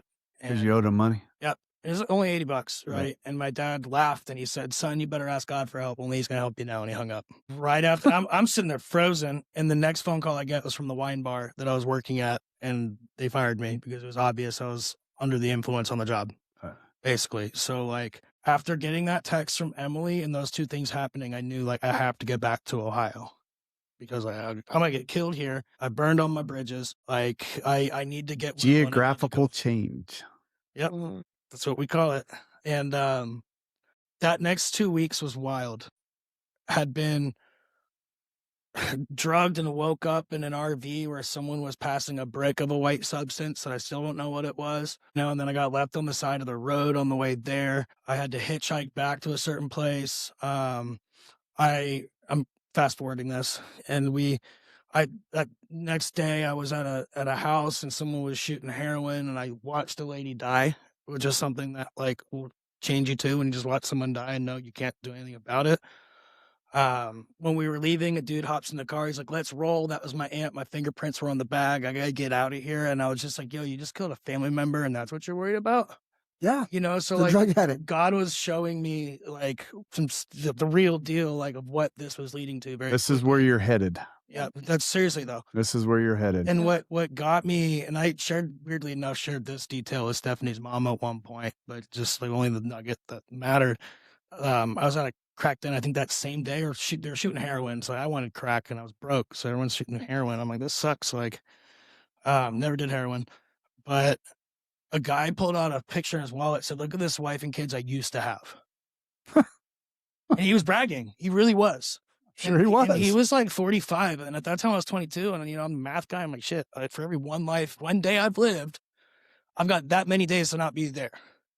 Right. Like I can still have those things. And, I figured out a way to get to Ohio, and that involved calling one of the people who, like, one of my perpetrators, whatever you want to call them, right? to have them come pick me up, bring me to Virginia, and then from Virginia to West Virginia. And then I had someone from Ohio come to West Virginia after work and pick me up and get me. So I went and stayed in Virginia for 2 weeks. During that time, I was introduced to boosting, which is something else that like was not like something I was ever called to be involved with. And there was a night where someone kicked in the door and started throwing people around the apartment, and he was coming for me next. And I put it in my head. I said, you have 2 seconds to decide if you're going to grab that knife block and you're going to kill him before he gets to you. And I counted to 2, and the SWAT busted in after 2 seconds. And like, I never realized till later how much that changes you when you have to like make a decision or like have that thought for real in your mind. Like it shifts something in your psyche for a while. So that happened. So like a lot of traumatic things happened very quickly, and God showed me like You're on a fast path. Yeah. Yep. And it just got dangerous very quick. It was not fun anymore. Like, you know what I mean? If it ever was Hasn't been fun for 2 years, brother. No. So I got to Ohio. It hasn't been fun since you got the DUI. Yeah. Well, but that's the sickness, man. I was The giggles 21. are gone. I didn't by this realize time. I had permanent legal problems and permanent health problems the first year drinking. And it didn't click with me. I had a problem. Fucking drinking and hitting my head on the toilet. That didn't stop me. Nope. That was still in the good time. Jesus Christ. It stopped being fun. Fuck. I stopped having fun 30 minutes ago. So I got to Ohio, and when I got there, I was so broken. The people, I was No, I can checking imagine. into rehab, having done a whole bunch of cocaine the night before with people that were bringing me there, Yeah. right? Like, but we were smoking meth that whole time too because we couldn't get There you crack go, anymore. Rob. There you go, So we're Rob. smoking meth. That's like week or two. I was in Virginia. So like I'm the dumbass checking into rehab for crack and not even popping for crack. And I couldn't tell them it was meth. I know, like I'm like, oh, I'm not doing meth. It's a dirty drug. Young man, what's your drug of choice? Stupid. So did 45 days there, and In Ohio. Yep, in Ohio. And I listened to a YouTube, and I didn't think, and here's what's crazy. I didn't realize I was an addict yet until day 15. They played a video, and if you haven't seen this, anyone listening, watch the Brandon Novak recovery video on YouTube. It's a guy sitting in a room in front of a black screen, just sitting in a chair telling you his story. And he talked about geographical change. And as soon as he said that, it clicked with me. I'm no different than this dude. I have a problem. The 14 days in, I'm like, oh, light bulb, I'm an addict. So it kept 27 days to figure the fuck out. You know, so like it just It takes what it takes. And then I got kind of kicked out of there too. And that was because when they allowed me to go off site after so long, my buddies were picking me up and we were watching the finals that year. And that was I love to talk about this in this state. It always triggers somebody. That was the year that LeBron James swept the floor with the Golden State Warriors to win the finals and that was a big deal for Cleveland. And we're all Cleveland guys, you know. Right. So like we're sitting there, my buddies, we're sitting there at Applebee's and they're like, hey, don't you need to go? I'm like, no, what are they going to do? Kick me out? And sure enough, the next day they're like, listen, we think it's more detrimental for you to be here than not. My exit plan I found recently, and it was all like, client says he doesn't need AA. Client says he doesn't need follow-up. Client says this. Client has one friend, it's a roommate that's supportive. And I'm clinician now. And I'm like, man, that was such bullshit. It's the only one that knew that wasn't going to work, right? Or didn't know, rather. I was smoking meth within a week full time. Because I went to the bar, because once again, I liked crack. I was an alcoholic, right? And the meth was there, and then I was smoking meth. Burned through that roommate after 3 months, moved to an area called New Albany, where I was serving tables and drinking every night and smoking meth. I had a roommate there that also had a background. He's a 10th planet guy, like pretty high up. I don't want to start throwing his belt out there because I'll misquote it and disrespect somebody, but he's very high up. And long story short, there was a night where I had taken 2 hits of acid and he had taken it upon himself to teach me a lesson. And I saw the afterlife for a while. And it's not, so obviously it's not cool ever, but I would tell people, you always hear the stories of like kids going to heaven and meeting their twin brothers they never met and stuff, but no one ever talks about the other side of things. I've read a whole book about the other side of things. Yeah, but There's a lot of those. there's a whole lot. So like try to keep the mess out of it and less of the like scare and more of like what I can speak was very real was total separation from God. Sitting in a lake of fire, and my dumbass is sitting there, and I'm thinking like, okay, get comfortable. And then my next thought was, you're in hell, you dumbass. There's nothing comfortable about this. And I also like something that was put on my heart that was heavy, important to include in this was in that moment of revelation while that was happening, what I felt on my chest was the weight of everything I'd ever done wrong. And there was not a single word that I could speak that could have justified any of it. Right. I know scripture, but the only one that I could remember in that moment was John 3:16. Only one. Played in a worship band for years, right? So I know worship songs, but the only lyrics I can remember is love the Lord your God with all your heart, all your soul, and all your mind, all your strength, right? Which is also Well, it's like also the Lord's word. Jesus Yeah. summarizes it Yeah. also as like the The most greatest commission. So at some point it went black and I was sitting there in just darkness and I believe God spoke to me and he asked me, he said, are you okay? I give you all this potential. Are you okay with you deal with it? And I said, no.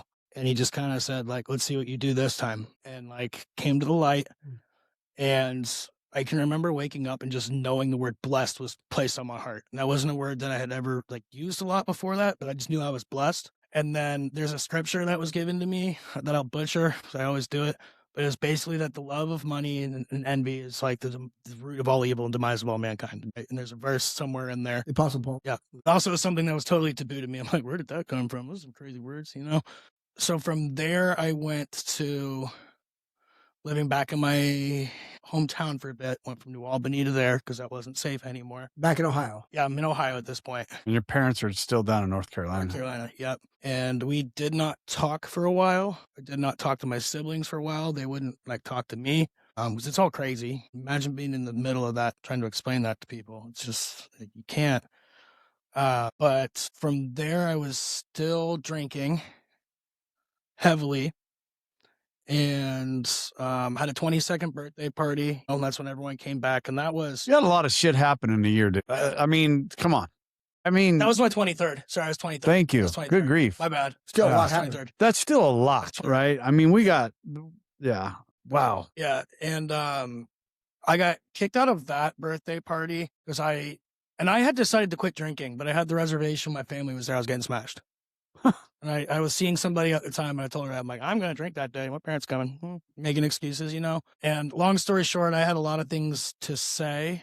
And out of respect for my parents, I'll leave it out because there were some things in there that had happened that I was carrying that no child should have to like know about, you know? And I just felt like they were telling me I was the problem for so long. I'm like, oh yeah, how about this? I read this. She wrote that. She said that. You're all in the same room. Talk about it.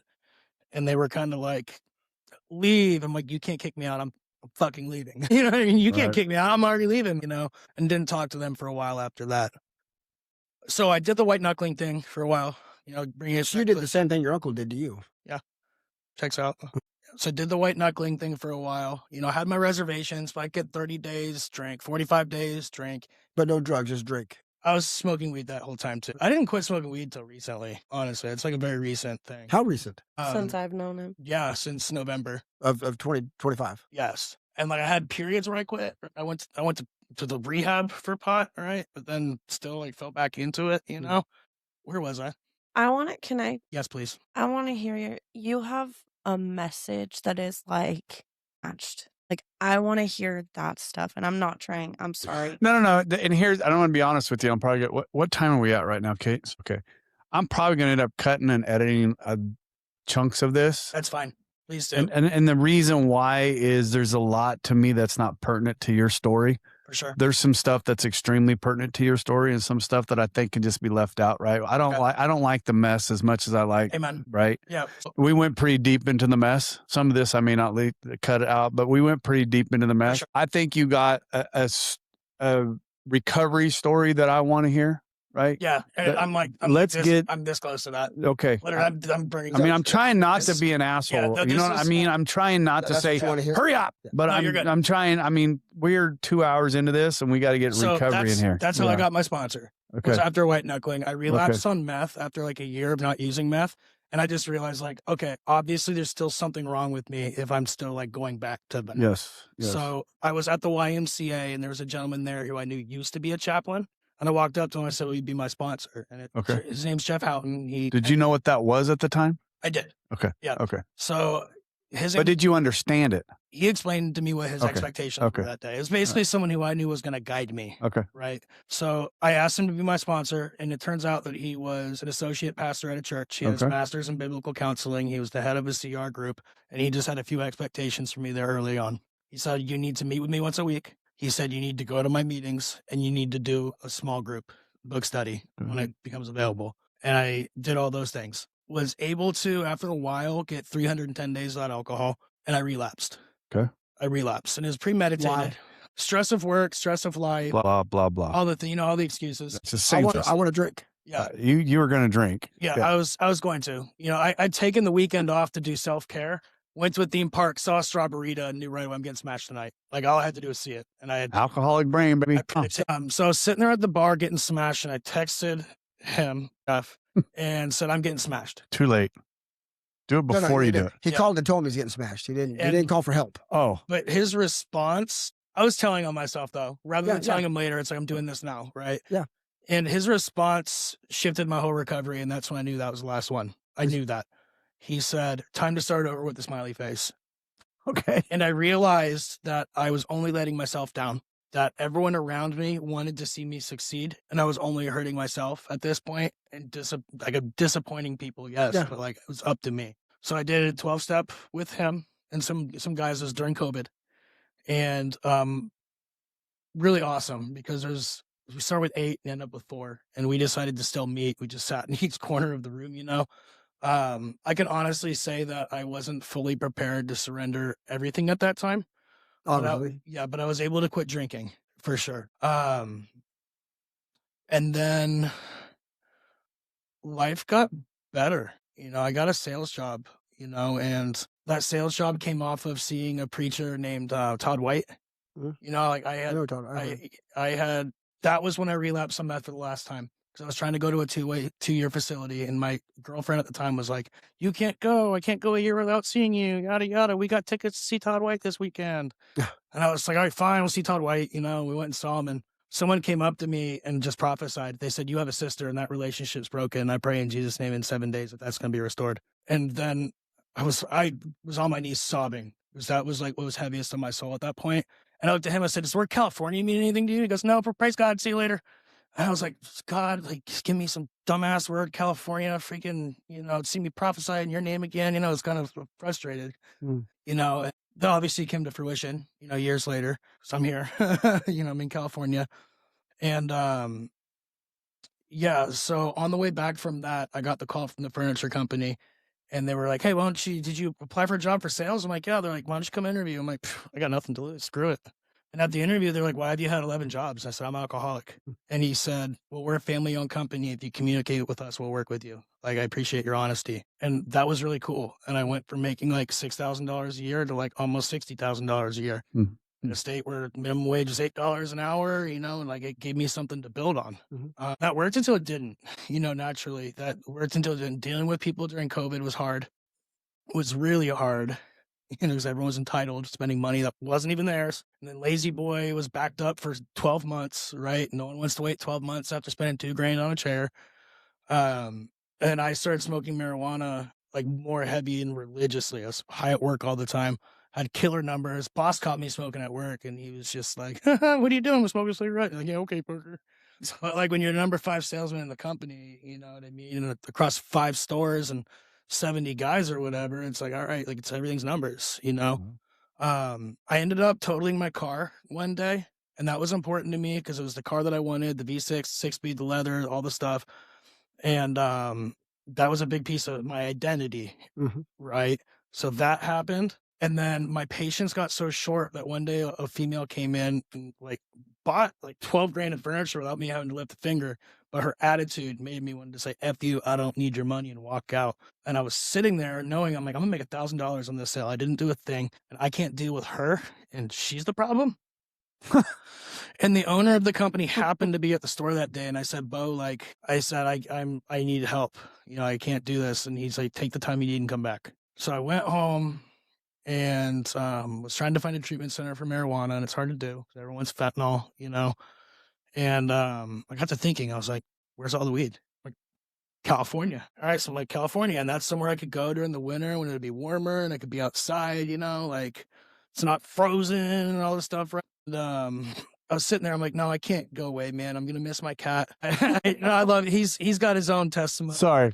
He's got his own testimony. God gave me him too, take care of. But I was gonna miss my cat. I wanted to go somewhere that I wasn't just a number. It had to be family owned, and I had another reservation. I can't remember what it was, but I prayed and I saw a picture of a lake when I was praying. Right, so I Google like marijuana facilities, California, and this property came up where there was like very prominently a lake there. So I'm like, okay, that's the one. And I flew out, seek treatment, things. That's when I really processed Logan's death. Like I cried like every day in a group for a while and like learned how to grieve. Right. When he died, my parents forbid me to go to the funeral, you know, and like later on I realized like I never was taught how to feel things. Mm. You know, like that's how we do, you know. So got some healing I was sitting there talking to my cousin on the phone about how I'd been praying for people and God was doing things. And I was telling him about how I saw the lake and I looked up as I was talking to him and there was the lake that I saw. It was a painting that was behind the desk of this place that I was at.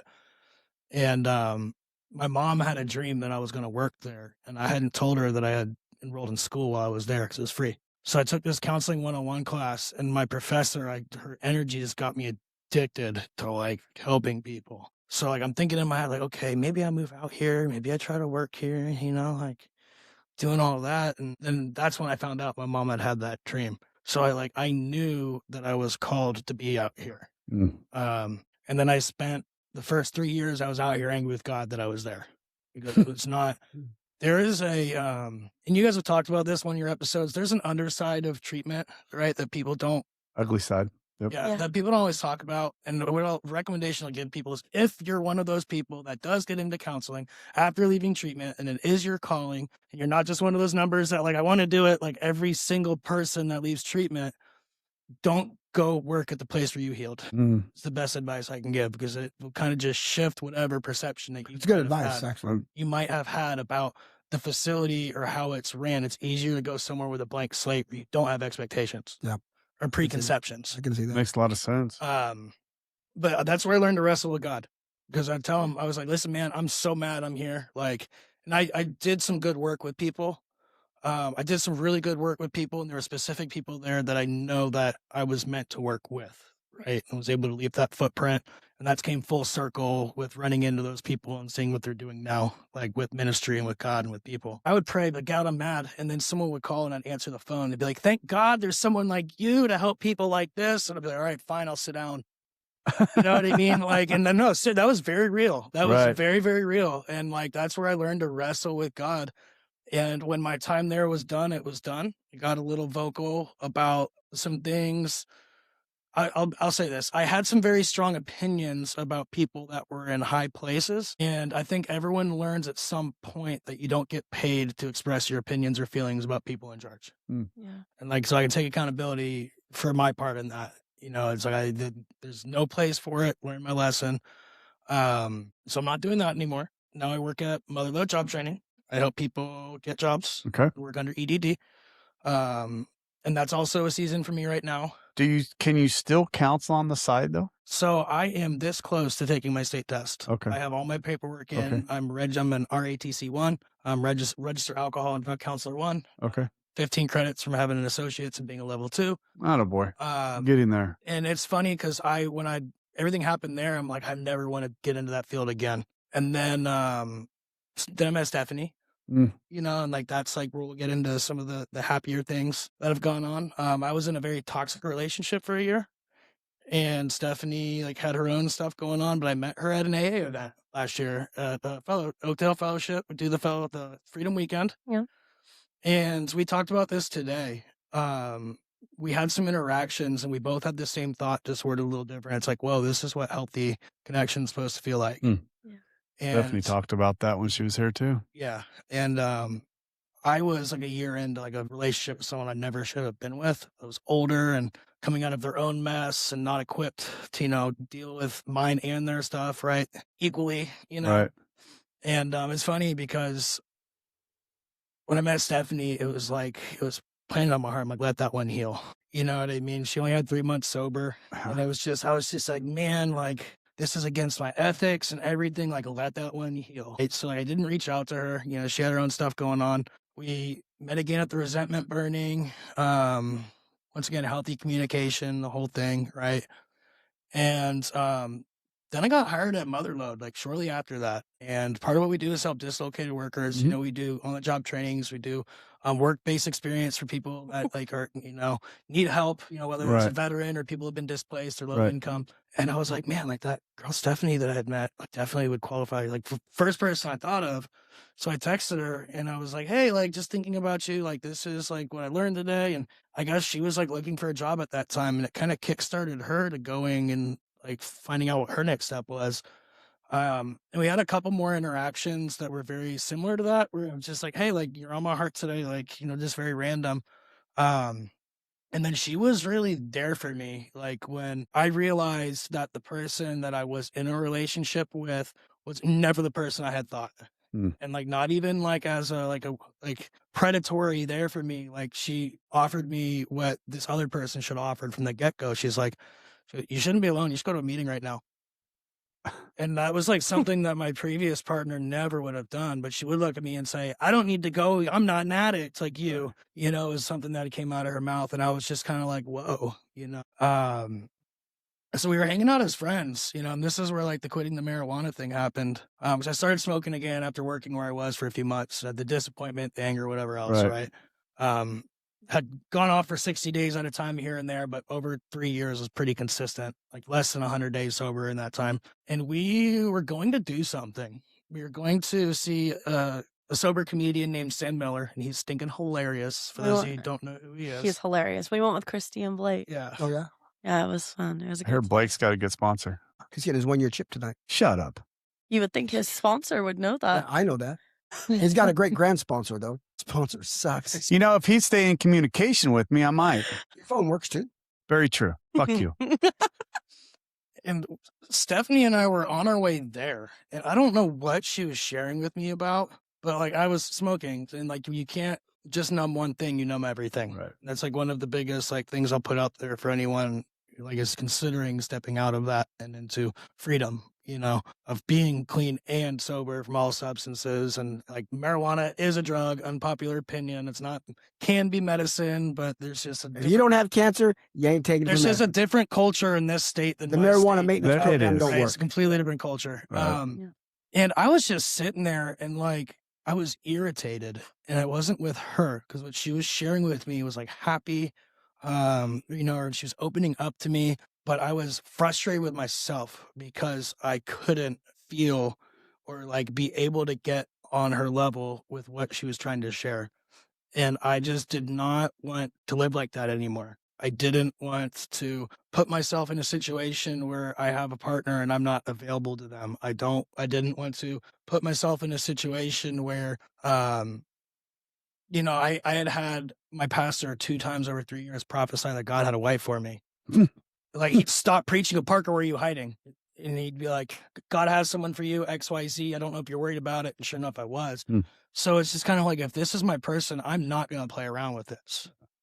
And not just that, but I got to thinking about it too. Like, we were on the way to go hang out with her sponsor, and I'm sitting there with a THC cartridge, like, puff, puff, puff. And I'm like, what in the world is Christy thinking about this? Right. You know what I mean? Like, which it shouldn't matter what other people think, but it's just at the same time, like, what am I doing here? Yeah. You're thinking it. So yeah, I was done. I was 100% not right that moment. I actually got into a 7-day fast right after that. Got into an argument with my parents. And this is where the date becomes conclusive, what we were talking about earlier.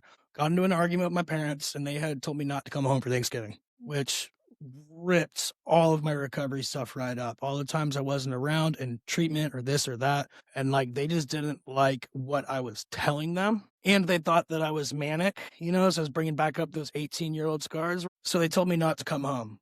Stephanie had invited me to come to Thanksgiving, like, a while before that. And I was like, honestly, I wasn't even considering it. Because I'm just like, no, like, I don't feel like I'm tied down. Don't want her to feel like we're definitely 100% moving that direction. I don't know, right? And my pastor had invited me to Thanksgiving too, the night before. And now that's kind of a privilege. Right. But a pastor's like, hey, like, it's my wife's family, but, like, come be with us. I'm like, okay, I'm going to do that. So I woke up Thanksgiving morning, and the Lord had put Angels Camp in my heart, and I help lead worship. So I'm like, all right, I'm going to go to the Vista Point. I'm just going to worship just because. That's just what I'm going to do this morning. And then I'm going to go to Thanksgiving at Pastor's. and started worshiping. And as soon as I like got into that like spirit mindset, for those of us you know, car drove by and honked at me. And I like snapped out of it and I looked and someone had wrote Genesis on the rock right next to me. I'm like, okay, like I'm right where I'm supposed to be. Got in the car and I took a right towards Sonora. You thought? I thought. And like minutes later, I'm coming down 4 and I was like, how did I get here? You're on your way to Oakdale. And that was it. I'm like, I guess I'm going. And like, when you're that deep in a fast, it's just like you roll with it. It's just like, all right, this is where I'm supposed to be. Like, all right, I'm going to Stephanie's house. So she sends me the address. I'd been driving around with the license plate expired for 10 months. One bad than I got pulled over in Oakdale. And I had had that vision months previously at that same intersection. I just like, man, this is going to be the spot. I'm going to get pulled over and know it. Got pulled over for tags. God just felt bad for me. He gave me a written warning. I think he felt bad for me, but like I've had other police interactions and got no grace, right? So like that was pretty cool. But you weren't high. I also wasn't high, so there's that too. And got to Stephanie's parents' house and I came in through the garage and like, we've talked about Ohio and Cleveland and the wall, Cleveland Browns banners. Look on the ceiling, there's fishing rods for days. Yeah. Walk in, dad's from Ohio State Buckeyes. I go all the way across. My dad's from Ohio. Oh yeah. He's a guitar collector. So like, dude basically has all the same stuff in common as me. But like when you're like 5 or 6 days into a fast and you're seeing all these things, it's like, okay, God's winking at you. Mm. And her grandmother asked me to bless the food that night, which is also super weird. Like I'm just here, observing. And when I was done, her dad, he like really isn't like 100% there with his belief yet. He'll tell you he's not a God-fearing man. Like, he'll get there. We'll all get there. But he looked at me and said, Parker with the home run. So then it was also like her family was able to see me where I was and accept my spirituality and like that walk and not call me crazy or whatever. And like at that time, my family couldn't see it. So I'm like, okay, like they're just absorbing me as their own. This is really cool. Additional. And Stephanie and I had kind of had the conversation about like, okay, like if we're feeling like this is moving a certain direction, like we need to have a conversation because we wouldn't want the rooms to become an unsafe place for anybody. Right. And then like once we spent some time together, like I just fell so in love with her. Pretty easy. No, it's easy. I mean, look at her. Pretty easy. And you guys have been through a lot together. I mean, so a lot separately, but actually together at the same time, right? I mean, just your stories, a lot alike. Yeah. There's a lot of similarities to your stories. Well, the recovery, your recovery, I think we missed over a lot. We really have. I think we went very, very deep into the mess, right? I'm just trying to summarize this whole thing. We went very deep into the mess, which is okay. It happens, right? Yep. It happens. When Stephanie was here, she had such a messy past. It took us a while to get out of it, right? She was at, you're in the mess for so long, you're just getting into the good. She only had 6 months. You have that much more to share. Right. So she ended up coming back and ended up, cleaning up and we, where she's at with her recovery. You guys are, the growth that you have, just from what I can see, is pretty incredible, right? Pretty incredible from what you talked about in your North Carolina. Moving around and doing the stuff that you did, it's just, my head was spinning as far as, where the timeline is with all that, the time frames. I'm like, holy crap, this is all over the place. But I think that we can all say this. You had about a 4-year hard run. Can I say that? Yep. 4 years, right? How old are you now, Parker? I'm 31. Yeah. So in that you had, if I had to say it, you had a 4 years of pretty hard run. Yep. And then you got sober. You've been sober now for 6 years? Yes. I haven't had a drink. I haven't had a drink. Alcohol. Yeah, Sorry. alcohol. I know we specify. So I haven't had a drink in 5.5 years. Okay. Yeah. So 5.5 years. So pot November. Yeah. So let's just wrap this up. Where are you at with your steps? Have you ever done your steps? Yes. So I did them and gave everything to them this last year because I did my steps with my sponsor and like was able to put them through CR. Yep. You did steps through CR. So you are a CR CR person, right? Yep. Have you been to an AA meeting? I have. Okay. It didn't click with me right away because to me right away it felt ritualistic right out the gate, like super early in my recovery. But I was like, 48 hours off of meth in hell. So it's kind of like, who was I to like place any kind of judgment? Right. Just be transparent. My sponsor just happened to be CR. CR. This last go round with the steps, I wanted to do it legit. So it was like everything that I could give to God, control, anxiety, the marijuana, all of it. I had all of that in my books. And So if somebody had asked you right now how long you've been clean and sober, what would be your answer? since November. Okay. Yeah. Right. And that was right at the end of that. And this is like how good God is too. Like I wanted to quit pot that whole time. I was working those steps, but right at the end of that set, like I was 1 week away from finishing my steps when all of that had transpired with Stephanie. It just happened to coincide.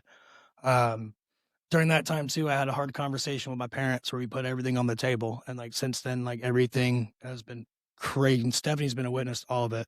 She held my hand during that phone call, and if she hadn't, I had broken my phone 3 times. Like it was a rough one. That conversation happened exactly 13 years To the day. to the day To the day. that they came to pick me up at the University of Dayton. Okay, that brings around your text to me. That brings around your text to me. So that's pretty cool. And you said your sister, you've gained relationship back with her. Yeah, praise God. It's been really cool. Nuggets at a time. But now she's able to help me navigate the nuances of the family. Okay. I'm able to allow her to be Nice. a big sister again. Right. I was kind of the last one to the table to realize how dysfunctional things were. Okay. This is how things are. Yeah. My brother is incredibly intelligent, has known for years, and lived through some of it that was even more rough. When everyone was dying, he was there in the house. Okay. I was states away, not talking to anyone, Right. but he was there while it was all happening, How is he doing? Does he have any kind of isms, alcohol? I don't know if he's an addict. Okay. Right. He definitely struggled with marijuana for a while, but he's told me more recently, like he recognizes what it's done to him. Right. So he's just a tad bit here and there. He's not an alcoholic, definitely on the spectrum. Has he heard your story? Yes. Okay. My brother actually evangelizes my story. Okay. He tells people, he said, how can someone that was written off for dead with no family support go and get sober with nothing if there's no God? You had nothing, nobody out here. Just absolutely came on your own. Miss Katie? No, he was directed here. The lake picture. That's God, right. That's kind of my heart for God, man. It's like I take the word so literally. Like in the beginning was the Word, and the Word was with God, and the Word was God. So if the Bible says this, John chapter 1. I believe it. Right. And if I know for a fact God wants me to do something, I don't want to miss that. No, that's what I say. You don't miss those that. coachable moments. You don't miss those opportunities, right? I mean, that's to me is like the most, and I preach this all the time. Don't miss coachable moments, whether it's with your kid, whether it's with your employee, don't miss that opportunity to witness. Don't miss the opportunity to coach.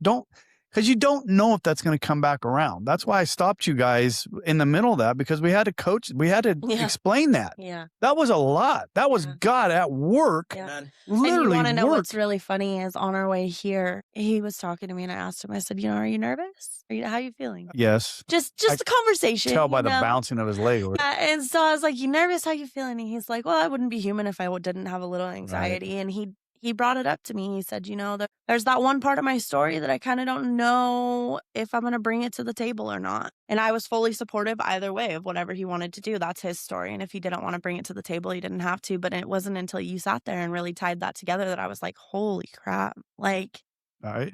It just further evidence that God just genuinely just put the right person. Yeah, you just got. But he had to put down that last crutch. Right. Yeah, absolutely. Yeah. Absolutely. God was just working with him a little bit. And, I left my first job and I still had a lot of ego, a lot of arrogance in me, right? When I first came out of recovery, fuck off. When I first came out of recovery, I went back into my old job and I still had a lot of ego there, man, a lot there, even though I recognized it now, right? He needed to work on me a little bit. So he removed me from that, put me into another place to where a guy there literally ripped the ego and arrogance out of me, right? He did. And he made me like it leaving. He made me understand it. But see, that's where and then God put me where I'm at now, and he put me there for a purpose. I honestly believe that God's put me in my job today for a purpose. And I believe that God put you two together for a purpose. And that purpose is to and it's your job to find out what that is. it is. Yeah. It absolutely is. There's something there that you two, God just put you Because through. you're right. I mean, not only Right. equally yoked spiritually, but you're also Abs- equally yoked, Experience. well, Your experience. recovery wise. Yes. Because you just quit, really. So you are right. Your recoveries, Yeah. and I mean, and no disrespect. But well, I mean, no disrespect to his alcohol, right? Because he had that. Yeah. But clean and sober, he's only got since November, Yep. right? So, yeah, I mean, they're we're right, learning. but they're right there. They're growing Yes. together. Yes. Which is awesome. Yes. And it's not a 13th step. This relationship was brought together by God. Amen. This relationship was, when they say don't She already date did me- her steps. She's good. No. And he's been through his. It's- Yeah. I mean, There's no he's done 13 them through there's, CR. There's no 13th step in here. Mm-mm. Well, This is good. yes, Yeah. and you understand I my know what you mean, I know point. what you They met together in recovery, but that recovery was meant to be. That's my point. That's my point. I mean, God brought you guys together. I mean, just to listen when Stephanie said it the first time when we knew she was getting ready to get engaged, and she didn't. When Stephanie was talking about that the first time, I'm like, yeah. I mean, they're just taking their time with each other, and that was pretty incredible. Hey, Katie, you got any questions, baby? No, I just wanted to say, I mean, Parker, where you're at right now, even in your position, you're able to share because you know where some of these people we're in the same position as you, Yes. so you can have empathy towards them too, but you're still putting them on a path, giving them direction, but can help them in other ways. So that's pretty cool too. That's pretty cool. Yeah. Well, Yeah. and I think by the time this airs, it'll be safe to say, I doubt any of my coworkers are listening to this, but I am awaiting my live scan results to work at SCC. So I'm getting back into substance abuse SCC, counseling. where's The it? prison. Sierra. Well, I know I'm very, the very warden. good friends with the warden up there. Oh, Very, good very to close. know, guy. Call him and tell him to hurry up. Yeah, in fact, he's the one that got us in. Anyways, that's a whole other story. Yeah, Well, Larry Let's go actually back. was trying to do H&I when he was still doing H&I. He was trying to get in. well, I didn't there. try. He said to come on up. I mean, Well, there in was fact, the story behind that one, here's a true fact. After my gastric bypass, right? This is a true fact. After my gastric bypass, he lived across the street from me. He got you Him- drinking. That's the bad. That's exactly him. He is the warden up there. He's the first guy that gave me a drink after you can drink. Here you go. I'm like, all right. I even saw him here a while back. You caused me to be an alcoholic, fucker. Yeah, your fault.